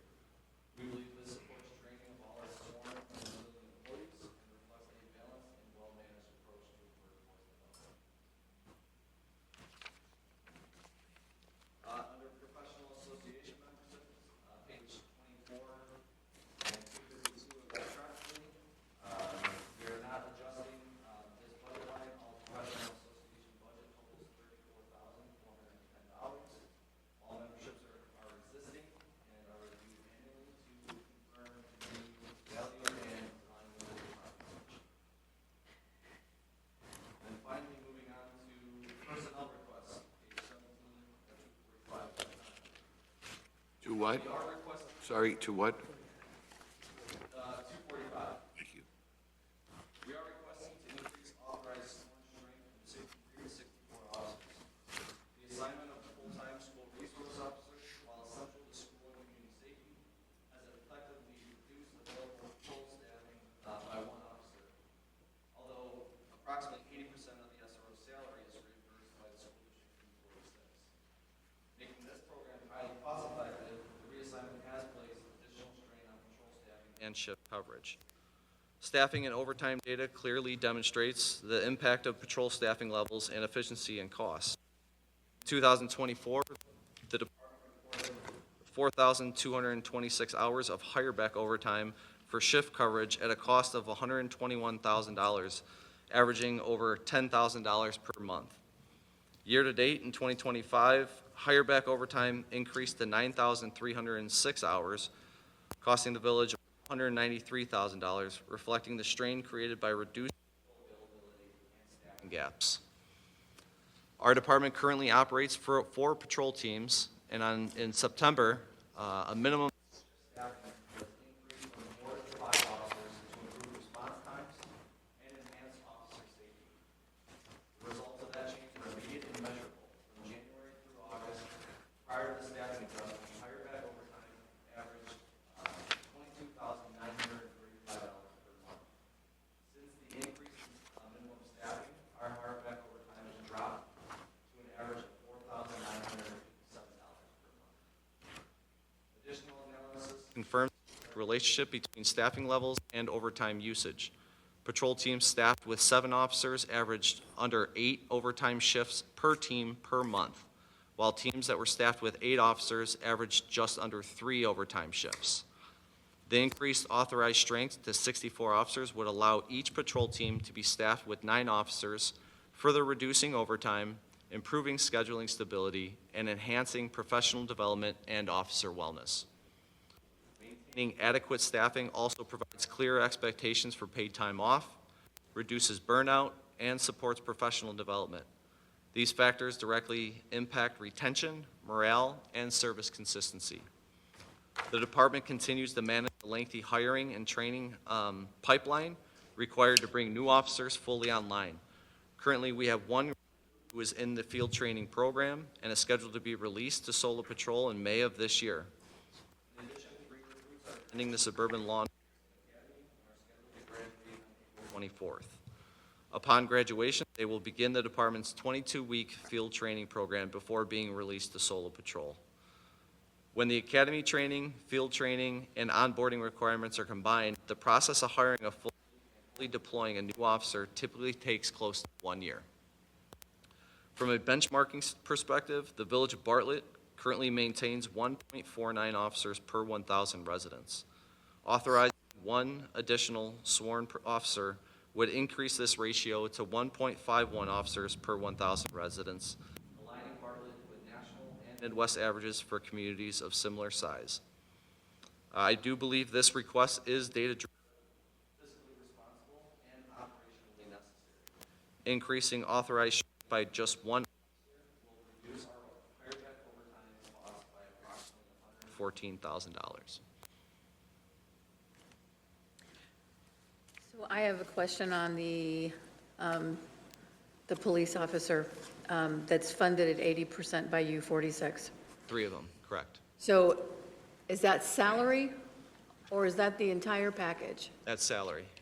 Okay, so when this person retires, U46 is no longer funding 80% of the legacy cost of this Correct. employee, right? Correct. Is that And that's- consistent with other communities? It's better than most communities.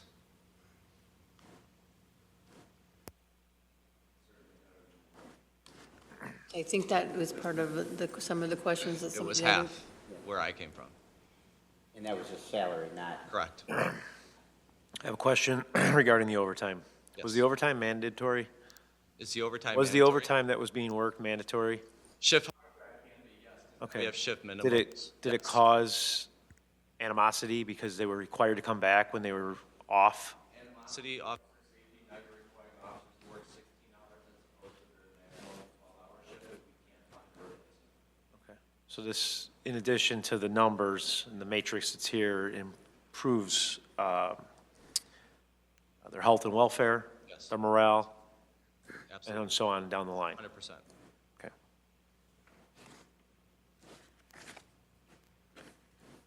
I don't have any further questions on it. If anybody else does, I don't have any further questions on that. I did have a question back on the paper, page 29 on the hard copy, the paper copy, in the service agreements.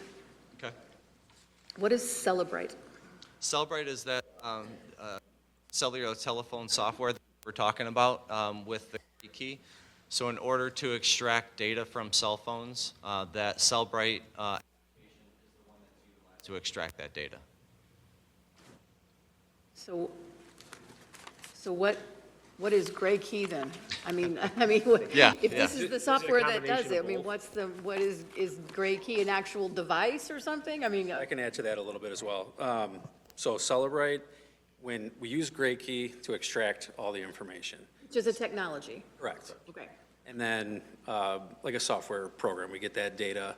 Celebrate is what we use that parses out all that data and puts it into a readable format, something that we can use for the court system. If we need to show relationships between 2 different phone numbers or 2 different apps that people are communicating on, Gray Key gives us that raw data. Celebrate is what puts it into a readable, presentable format. Because Gray Key wouldn't just want to put that all together in their own It's, format, in their own and technology. they do specialize under, like Gray Key is what keeps up with all the changes in iPhones and iOS platforms. So they do have different areas of specialty as well. But Celebrate is kind of that end user portion of Gray Key and Celebrate. Okay. And we're replacing quite a few, 48 phones? T-Mobile phones in the service agreements too? I think that's just the service contract. That's just the We're not service agreement, replacing. because it went up almost $7,000. Yes. Yeah, so we did add addition beat phones, so we did add 8 more beat phones for officers to utilize while on shift, so they're not utilizing their own cellular telephones for evidentiary purposes. We felt it was necessary that they actually have, so not every officer, but there are 8 additional phones for patrol usage on shift. Question, Paula. Does the cell phone contract at the village, Public Works, all the departments, and the police department, are they all under one umbrella?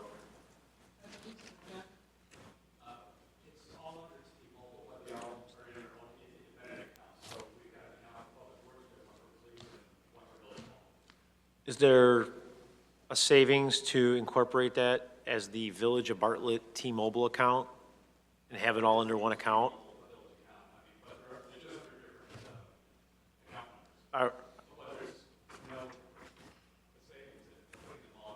There is no savings to do. Okay, that's why I'm asking. Moving on, we are requesting approval for a civilian training coordinator position with an annual salary of $70,618 with a total compensation of $91,618 to include benefits. The police department recently adopted a comprehensive training policy and career development program that establishes a structured multi-year training requirements, formal training pathways, and semi-annual assessments. While this policy strengthens professionalism, accountability, and long-term workforce planning, it also significantly increases the coordination, tracking, reporting, and documentation required to meet the expanded mandates under the Illinois Law Enforcement Training and Standards Board and the Safety Act. Because training and compliance is continuous and regulatory-driven, these responsibilities require a dedicated full-time position. Training obligations occur throughout the year, deadlines shift as state requirements evolve, and documentation must be entered, verified, and maintained in real time.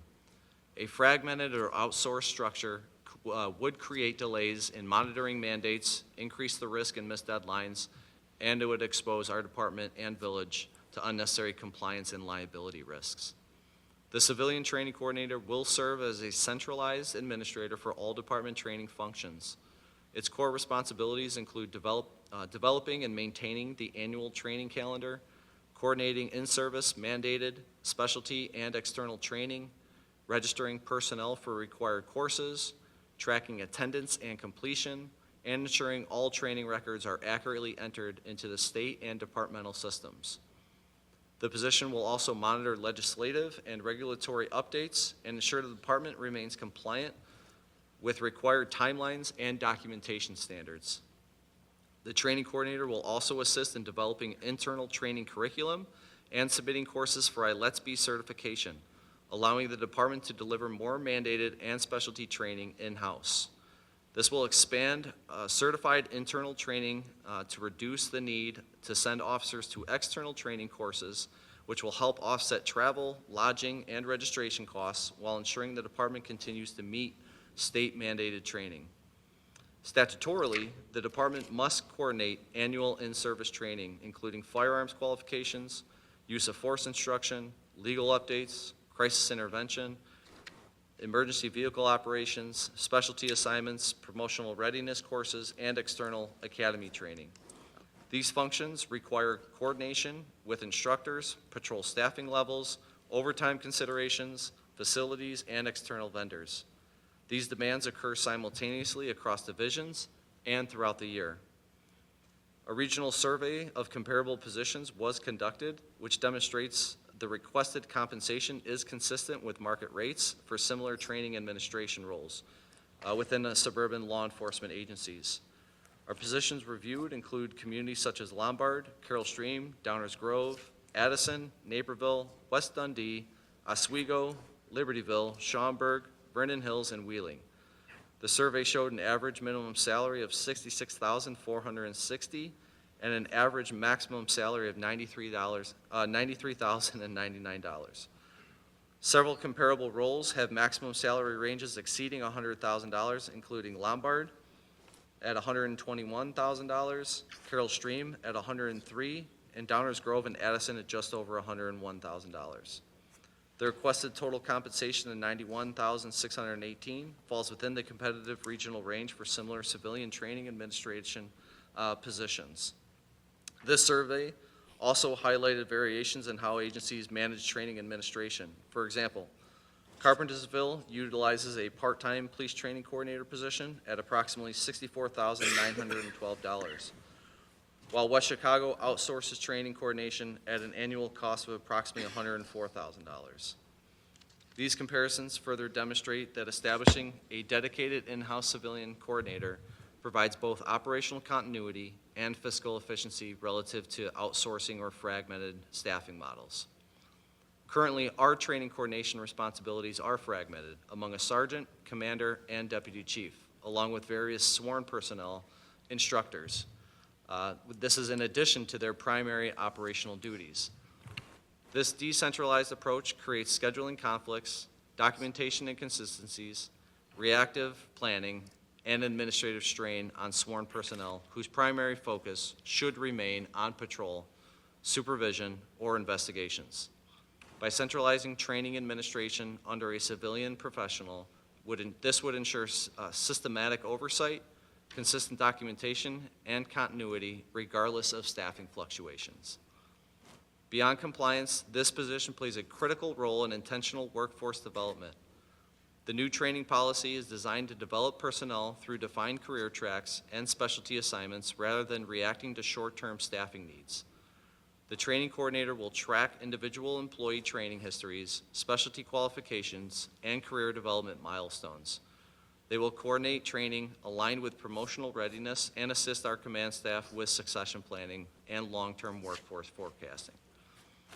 Centralized training management also strengthens documentation accuracy and defensibility in high liability areas, such as use of force, crisis intervention, legal updates, and our firearms qualifications. Training records are frequently requested during audits, accreditation, reviews, grant reporting, and civil litigation, making accurate and accessible documentation essential.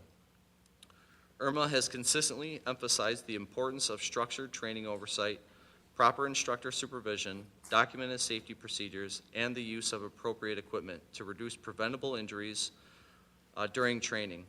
Our law enforcement training is inherently demanding and requires careful planning, qualified instruction, and consistent safety protocols.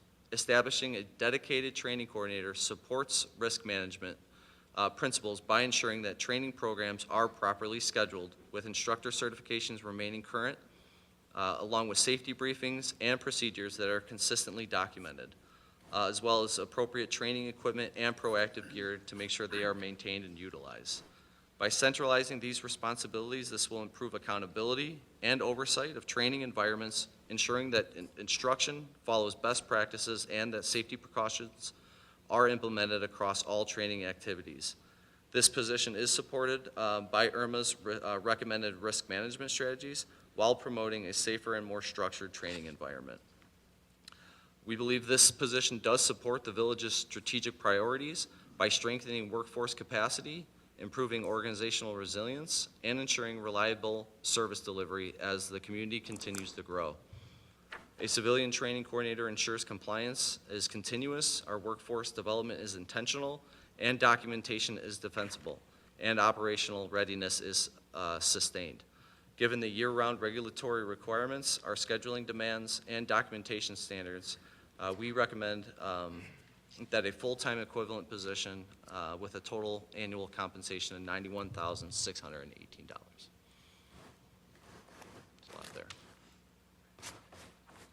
Is it common that it's a civilian versus a sworn for this So position? the vast majority of police officers are using sworn personnel, and they're allocating those resources to a dedicated training position. Okay. Of the surveys, like I said, we surveyed 11. Of those 11 surveys, 9 of them were civilian. Full-time equivalents. The one was part-time, and the last one was outsourced, and that was West Chicago. So a civilian would not have gone through the sworn training, It but could is be a expected to train others? It could be a retired officer that could take that position. I think that's the vast majority of these positions are from retired officers willing to come back into law enforcement and train, the newer officers. Gotcha. Okay. What would be the hiring process for this position? So we would, if approved by the board, we would go through a job description and create a job description. Once we put that job description out for applications, reviewing the applications, and we would have, it would be a very thorough interview process with my command staff and myself, as well as the HR director, Janelle Terrence. So I believe that you indicated that this would reduce the cost of training that we currently have? It could, and yes. travel costs? It So should. can you give me an example here of what's in the budget that would be reduced, on what page? Yeah, so if we are sending officers to defensive tactics training, those are certifications that we can get certified through ILETSB. And again, we can practice that training model in-house without reducing, or while reducing the cost of sending people to external So training. if we went forward this next year, we could look forward to seeing a reduction in some of those other costs, is that correct? I am hoping so, yes. And again, we have to get those, if we are getting those those trainings certified, we have to go through a process with ILETSB. That is a dedicated process as well. We have to certify that curriculum and ensure that we are putting forward the best training possible. And then once we get that certified through ILETSB, then we can train them in lieu of sending them to external training. So does this overlap with an accreditation manager that we have? It does not, no. It is a separate entity. So if West Chicago outsources theirs, They do, so they have avoided a legacy cost yes. going forward. So is that something we could explore? It is, and I think the annual cost for them was $104,000. And again, I think what you see there is interruptions in service, because again, it's not, you're getting somebody for a part-time or intermittent, and it's kind of, you get a revolving door of trainers, so you're not getting any consistency or continuity within that operation. So And that would be they don't have one person that they're contracted with? Is that what you're saying? if it is that one person, or it's a company that, again, they outsource that training program out, so you may get somebody else and they're looking for a full-time gig with a different department, and they get that job, and then they leave the outsourced community to a full-time. Okay, I would like to see both options presented to us. We would still need the dollar. Forward it so that we can outweigh the costs of a future legacy cost. The dollar amount is the Budget. Have you guys I understand. thought about that, or in your deliberations of how this came to be? For an outsourced, Or you guys thought about in-house training? 100%, yes. Yeah. and- What was the thought process? Yeah, so originally we did a task analysis of all our duties and responsibilities throughout the command staff, and we found that that was the first thing that we were able to isolate as being very fragmented. Not only was it broken up into different divisions, it was broken up into probably 5 or 6 different command staff members. So we have some taking internal, some taking external. Others have pre-academy, post-academy, and really the documentation is what we don't want to get lost into translation. Currently, we have to certify every 3 years. So currently, our officers A through H are being certified, A through G are being certified this year. And we have to go through that certification process. Next year is H through O, and then 2027 is O through Z. That reoccurs every 3 years. So we have to not just maintain just that 1 year, we have to maintain all 3 years for every single officer. So I think quickly that turned into a full-time gig just with that. And then again, the internal training curriculum and external training curriculum With the training and career development policy, we created ladders for our officers to have successful training in years 1 through 4 that is required not just by us, but is also mandated training throughout the state. And then it branches off into specialty training from years 5 and through the remainder of their career with specialty training. That tracking alone is enough to maintain one position. And I just want to point out that that kind of tracking and career development, that's new. Taking a look at the whole officer for their life of their career with us and making sure that we have succession planning for a drug officer, a traffic officer, those specialty trainings that are quite expensive, frankly, to make sure that those align with the goals of the individual officer.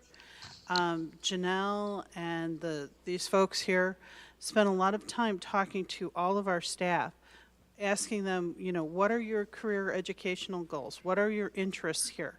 They have put together, I would almost akin it to like your high school years, right? Your freshman year you do this, your sophomore year you do this.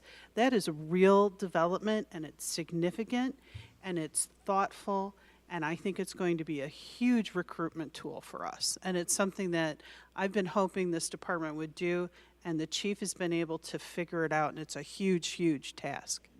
Yeah, 65% of our workforce has 5 years or less currently. Is there an advantage to having this individual as civilian versus sworn? I think the civilian adds stability as opposed to sworn. Instead of taking, you know, responsibility out away from the road, I think, again, you know, having that as a civilian role just adds more continuity and stability so that, you know, the sworn personnel can focus on proactive law enforcement and other specialty units. Well, I guess what I meant was if this person was a sworn personnel, but this was their only focus, what's the difference? And again, I think if that person has opportunity for promotion, then I think, again, then now we're adding that as a promotable position. I don't think it necessarily would fit what we are looking to do. We're trying to do. Okay, Sure. thank you. Right.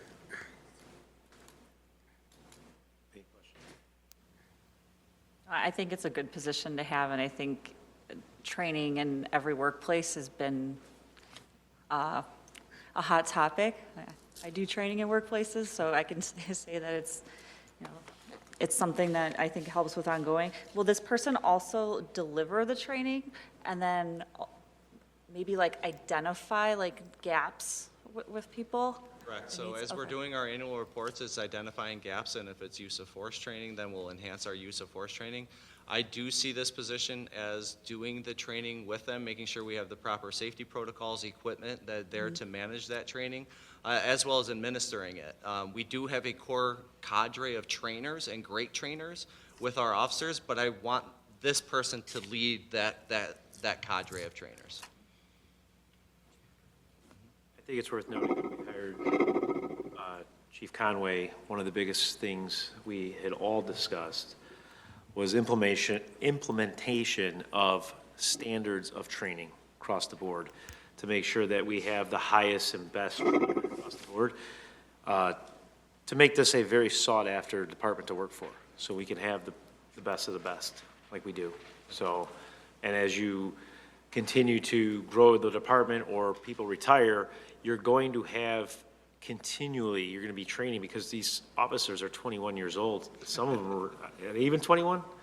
Are they all 21? We have one that is 21. I think she was born the same year we started. No, that's getting, yeah. I mean, they're as green can be. When they come out, they need guidance, and they need to have the same guidance that the person they're working next to has had and the person before them, so they don't get derailed on their training. So I do support it. I supported it a year ago. I think, to Trustee Swansky's point, and I asked you as well, have other departments outsource this? I think the consistency of what you're looking to do comes more from having a civilian in-house versus outsourcing. But if you want to do if you could do some research on that. Yeah, really, West Chicago was the only one we found that was outsourcing. Everyone else is using sworn or civilian personnel. Okay. Okay. Is that it? Oh, yes, I really Okay. appreciate that time. Thank Are you you guys very done? much. Thank you, guys, I appreciate it. Thank you. Thank you. Thank you for everything. Paula, are we done? I have a question. I have a question for Matt. All right, let's go to page 1 on the PDF. So talk to me like I'm a kid learning how to use my checkbook for the first time. So do we have $79,606 in the bank? And our expenses, my bills are $81,952,921. Is that how to look at this? Because that tells me we're short $2,346,000. Yeah, we do have a surplus, so we're dipping into that surplus that we talked about in the general fund. Yeah. Well, can't the departments just make up that 2 million, so 0 equals 0, and we don't have to touch the general fund? I'm just asking, why do we have to take 2.3 million for a shortage? It's a shortage, right? Because we have 79 million in revenue, and we have 81 million in expenses. To me, that's a $2.3 million shortage. So, We're expensing 2.3 million more than we're bringing in. Correct. so can't the departments go sharpen their pencils and get it so we have 0 and 0? You know, take the things out that we don't. What do you want to cut? I mean, you've just heard all the reports. I think our budgets are aggressive, and I think they do sharpen their pencils. This is the second round of cuts, frankly, that they're through. They come through a round of cuts with me. Okay. And so, believe me, I don't look at our surplus as a piggy bank, but I do feel that we have a responsibility to maintain a certain level of service and a certain level of training and a certain level of staffing. So the budget that's before you, I think, is appropriate. We have that surplus, and I think it's an appropriate use. I would also caveat that by saying, increase the tax base, you know, more houses, more development, where we get more taxes in is gonna help close that gap, you know. But it also has a bigger strain on our services and our infrastructure, so we have to weigh that out, you know, so. All right. Excellent. Can we just take a 5-minute break? Please? Well, I will. You could start. Admin is not going to take very long. Go ahead. You can start without me. Yeah, I had to take a break. Get too. everything in. We don't want this. And it's only 5 minutes after 8. That clock is struggling. Yeah. All right, let's cut the mayor position. I'll take care of the $2 million right there. There you go. Oh my Gonna go look at lightning. lotion all over me. Paula could have finished this by now. I got sunburned. And I'm like, crispy. Paula, you could have finished this by now, couldn't you? Admin, you could have been done with this by now. Admin, you could have been done with this by now. You could have been done with it by Was. now, right? Yes, it was. Yeah, I mean, She's texting.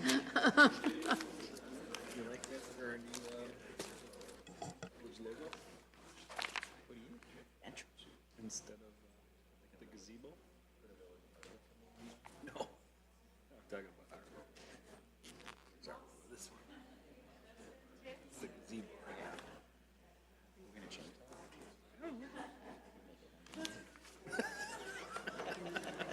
it has to stay the gazebo. What is the most iconic thing about Bartlett? I guess the gazebo is the most iconic part of the. What about the backdrop of the mountain and the clock that's there? And they like the rotary? Yeah, the rotary clock and the fountain. I can't wait to see how high this fountain spits.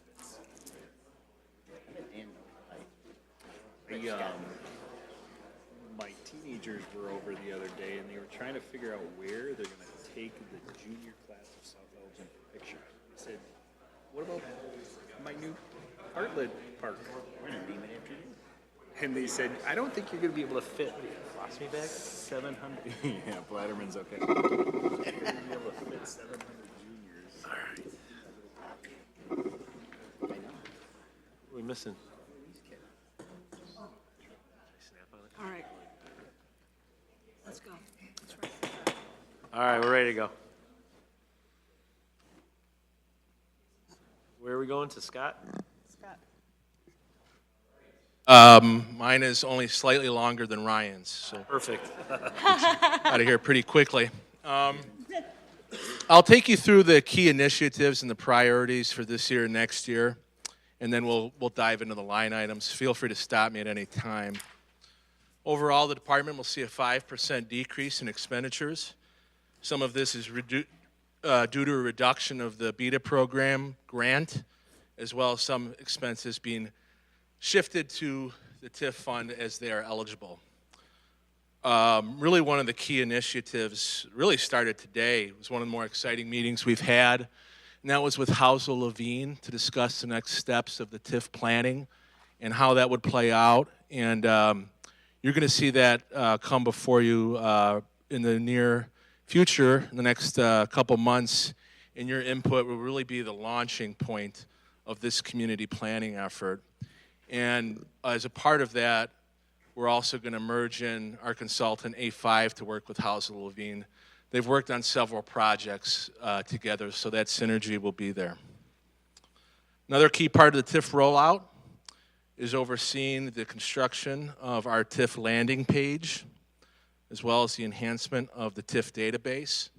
We currently have drone footage of every single parcel, and we're getting permission from the property owners. We're working, of all the non-state agents, we're getting permission to make sure we can use that footage. This will prove to be a valuable tool as we continue to work with motivated sellers as well as stagnant ones to show them the benefits of selling within the TIF. Another initiative that our department oversees that has been enhanced over the last several years is special event management. From Memorial Day Walk to Restaurant Week. Last night we discussed the Health and Wellness Week, the ever popular Cocoa Crawl, and of course the tree lighting once it was illuminated. Both events continue to grow in scope and size and popularity. Another initiative that our History Museum took that was really popular was Veterans on Main. We had 41 World War II veterans in our database and 42 polls along Main Street, so that program worked out really well.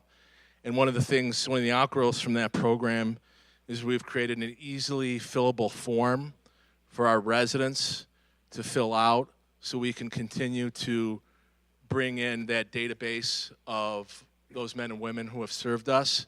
And once we've compiled more and more veterans, we can determine a plan to do another program similar to the one that you saw earlier this year. In addition to that, another responsibility that we oversee in our department is FOIAs. That we implemented new software this year, and that has made that process easier and more efficient. Also, one of the biggest initiatives of this department is overseeing our new strategic planning committee. Tomorrow is part 2 of an interactive session. We'll have 22 employees from all different departments, from frontline staff all the way to director position. And those individuals will work on this strategic plan and make sure that we have a pathway to accomplish your targets, as well as make sure that we have a pathway to create this strategic plan into an interactive database for decision-making, for public consumption, and that's going to be a big part of this year going forward, and we're really excited about it. Another major oversight will be the new website, and working groups have also begun to be created as a rollout for this new website, so we can make sure that the operational side is efficient for the departments and their connectivity with the residents. Another initiative is our CMAP grant focused on the TOD implementation. Developers from the Urban Land Institute will meet with the mayor and staff. They'll visit the downtown area. They'll take the tour, and they'll guide a lively discussion with our staff. And this process will result in new strategies for implementation of our TOD plan. And our project manager is actually a Bartlett native, so we're excited to get that rolling. We're projecting them to come out in April or May to get that process started. The newly constructed town center will also host a series of Arts and Bartlett concerts highlighting the new aesthetics and walkability of the downtown. So we're really excited to have those feet in the street. Our business parks continue to thrive. We expect them to reach full capacity by the end of 2027. One milestone we reached this year was a daytime population of 10,000 employees. That's always been a milestone and really was a really important one before we had access to all these data analytics. But 10,000 daytime employees is something that we have reached this year. The Alignment Collaborative with U46 continues to be a strong partnership. We were honored in 3 program areas: automotive, culinary, and first responders. The HR department takes the leadership role in overseeing that. Speaking of HR, another highlight was our compensation and classification study. This set the tone for recruitment and retention. It stalled salaries that needed to be stalled, and it elevated salaries that needed to be at the market rate. This will continue to be a tool for recruitment and retention and making sure that salaries are in line with our comparables. The creation of the CAC was also a major part of the department, and we're excited to see that particular commission really build momentum. And if there's no other questions about the narrative, I'll take you through the line items. Starting under the village board and administrative summary. It's on page 112 of your electronic packet. Really some of the things that I would bring your eyes to is within the activity measures is the social media followers, trending now, and the website visits. We're anticipating and hoping for large spikes in all of those categories, and that will be a result of our new website, the new landing page, and as we roll out the TIF, we anticipate a lot more eyes on all of those things. Personnel request. We're requesting an intern. This would be a non-benefited, non-salary employee. This intern would be filling, we're not a perfect village. We have a lot of nooks and crannies. We have a lot of data input. I mean, if you take a look at this TIF project in itself, it's a big undertaking, and we want to make sure that our entire business community is not left behind. We have one individual with my oversight and assistance that talks to the business community, and with what we have going on with the downtown and with what we have going on in the TIF, I think it's critical to make sure that every stone is unturned. And if you have any other questions about that, I'm happy to answer them. And the department is down one full-time equivalent. If that person is dedicated to the TIF, is that a reimbursable expense of the salary? I'll let Kurt chime in on that. If we can contribute, if we can allocate portions of their time that is specifically towards the TIF, yes, it wouldn't be able to be all of their I understand. costs. We'd have to be able to track it, but as long as we can track it and show that it was for a TIF eligible purpose, yes. I think there's some value in that. There is a lot of value in that. One thing we'd have to make sure is if we did go the NIU route, that that would be something that could be accommodated. But it's something we can certainly research. It's a great idea. Moving on from that page, we have no capital outlay. Professional development. This is pretty consistent with what you've seen over the last several years. Can I pause you again? Yes, Capital of course. outlay. Where are we funding the chairs for the dais?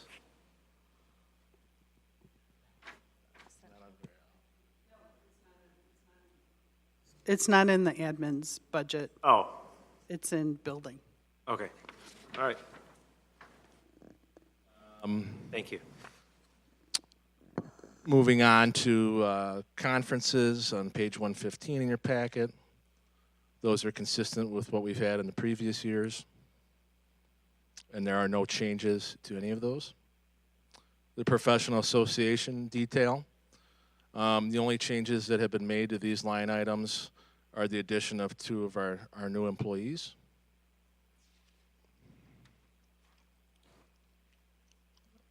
Page 118 in your packet. These are all similar associations that we've been a part of year after year that prove to be valuable. Moving on to page 119, under general government expenditures, you'll see a few line items. One in particular is advertising. We're reducing that pretty significantly because that is a TIF eligible cost. So we'll take it off the admin books and make it TIF eligible. Some of that subscription and publication increase is the addition of a few real estate markets, as well as new grant finder software applications. So that's why you'll see an 18% increase under subscriptions. Office supplies, they just continue to climb. We have 1 chair in our department that's probably 15 years old, 1 that's 10, and my chair is starting to weaken as well. Moving on to service agreements on page 120. What's community relations went down 28%? What was taken out? That went down because of the holiday tree. Last year it was in the budget under that specific line item, so it's decreased. That's part of the decrease. Okay. How about where does the app fall? Like where we Pardon? get all the notifications on the app, like when something's going on, where does that fall under? Is that It was under John's budget. Okay. And the social media. okay? Moving on to service agreements. These all remain consistent from last year. Do we have a question mark under mosquito still? That's what we pay for mosquito abatement, and I'll let Kurt give you an update on what's happening with the district. Certainly. I've had several conversations with the mosquito abatement district's attorneys. They actually have hired a new outside counsel to help address this issue. I had an initial conversation with him last week. He's going to look into it and follow up with us on what their position is on the abatement, and then if they agree that they do have to abate, what that process would look like with Cook County. So We're talking Cook. I think, and thank you. I think I was looking at it, we were talking about possibly just treating certain areas, reducing that cost. I thought it was 34,000 from 76. But I don't know if that was ever solidified. That was not solidified. I mean, we can certainly pull back. It can be a placeholder, obviously, if it changes between now and its implementation, it'll be adjusted, but just something that caught my eye.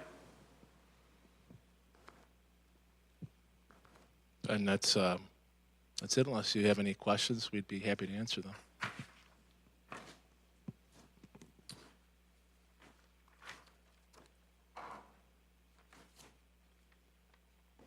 You're proposing a reduction in beta going forward? Yeah, and that's a couple reasons. One, I think that the beta program at its time for many of our locations has kind of served its purpose. There's also that'll come a revision to that program that's coming before you at one of the next 2 meetings. I think some of the scope of the beta is being limited with a focus on exterior and life safety issues. And with the Route 20 TIF and the new downtown initiatives, I think that's a line item that we can start to decrease there, yeah. So then where will the revenues go from the slot machine?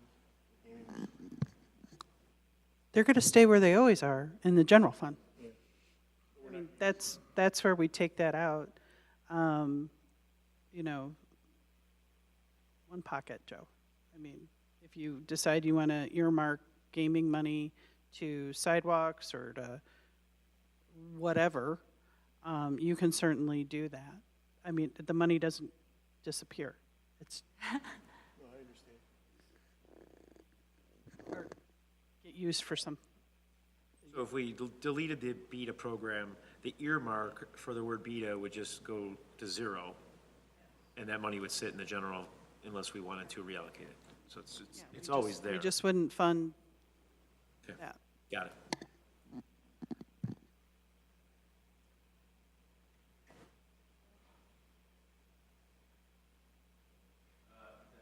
Unless you have any further questions, we'd be happy to answer them.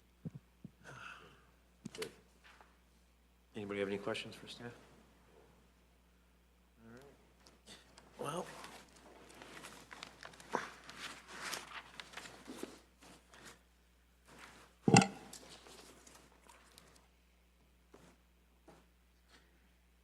Okay. Is that it? All right. Well, I want to thank all the department heads and all the staff that put all these budgets together. I know it's mind-numbing. I know some of us had forgotten just from going past a week of what was discussed last week. So I appreciate it, appreciate his patience in answering our questions, because there's 7 of us and we all have different questions, try to streamline it. But, so thank you guys. I'm assuming if anybody has any questions. I just want to point out the work that Matt did. If you read the budget as often as I do, you'll see that, you know, there's significant changes in providing the individual department information that you guys had looked for about the organizational charts, the position descriptions, making very specific reference to strategic plan initiatives and the dollars that are funding those. Those are some of the changes that Matt did to the document itself, and I think they were great changes. I agree with that. It was nice to have the job descriptions in there laid out. Yeah, I got one more thing before you adjourn. I'm sorry. No problem. Scott talked about the Housel-Levine meeting that we had this morning, and one of the important pieces of that is the board workshop. And they would like to come and do that workshop with you with an early start. It should take about 45 minutes. They would like to do an early start with you on April 7th. And I'm just looking to see if you, just let me know if that does not work for you. We'd like to do an early start at 6-ish, right? Like we normally do, making sure that we have that 45 minutes before the 7 o'clock start time for the regular meeting. If that date does not work, we'll go back to Housel-Levine, and they wanted to schedule you first because there are several other there's stakeholder meetings. They're going to meet with the CAC committee, and they're going to meet with staff. So your date informs all the other ones. Well, what is this for? I'm not clear. This is for the Lake Street TIF plan So- with Housel-Levine. I'm good on that date if everybody else is good on that date. Joe, you're the one that's traveling, so. I don't have a problem with that. Can you send out an email to the board of what they should prepare for? Yeah, they gave us some, they gave us some ask for information that they would like, and they also kind of gave us an outline today, so we can send that off to you too. Okay. Any other questions? Thank you. Thank you. All right. Can I get a motion to adjourn? Yes. Motion to adjourn. Can I get a motion? Anybody? Yeah, done. Second. Do we have a second? Moved by trustee Dady, second by trustee All Swansea. in favor? Clerk, call the roll. Trustee Batterman. Yes. Yes. Sorry. DEYNE. Yes. Gansey. Yes. Hopkins. LaPorte. Swansky. No. Yeah, we are adjourned.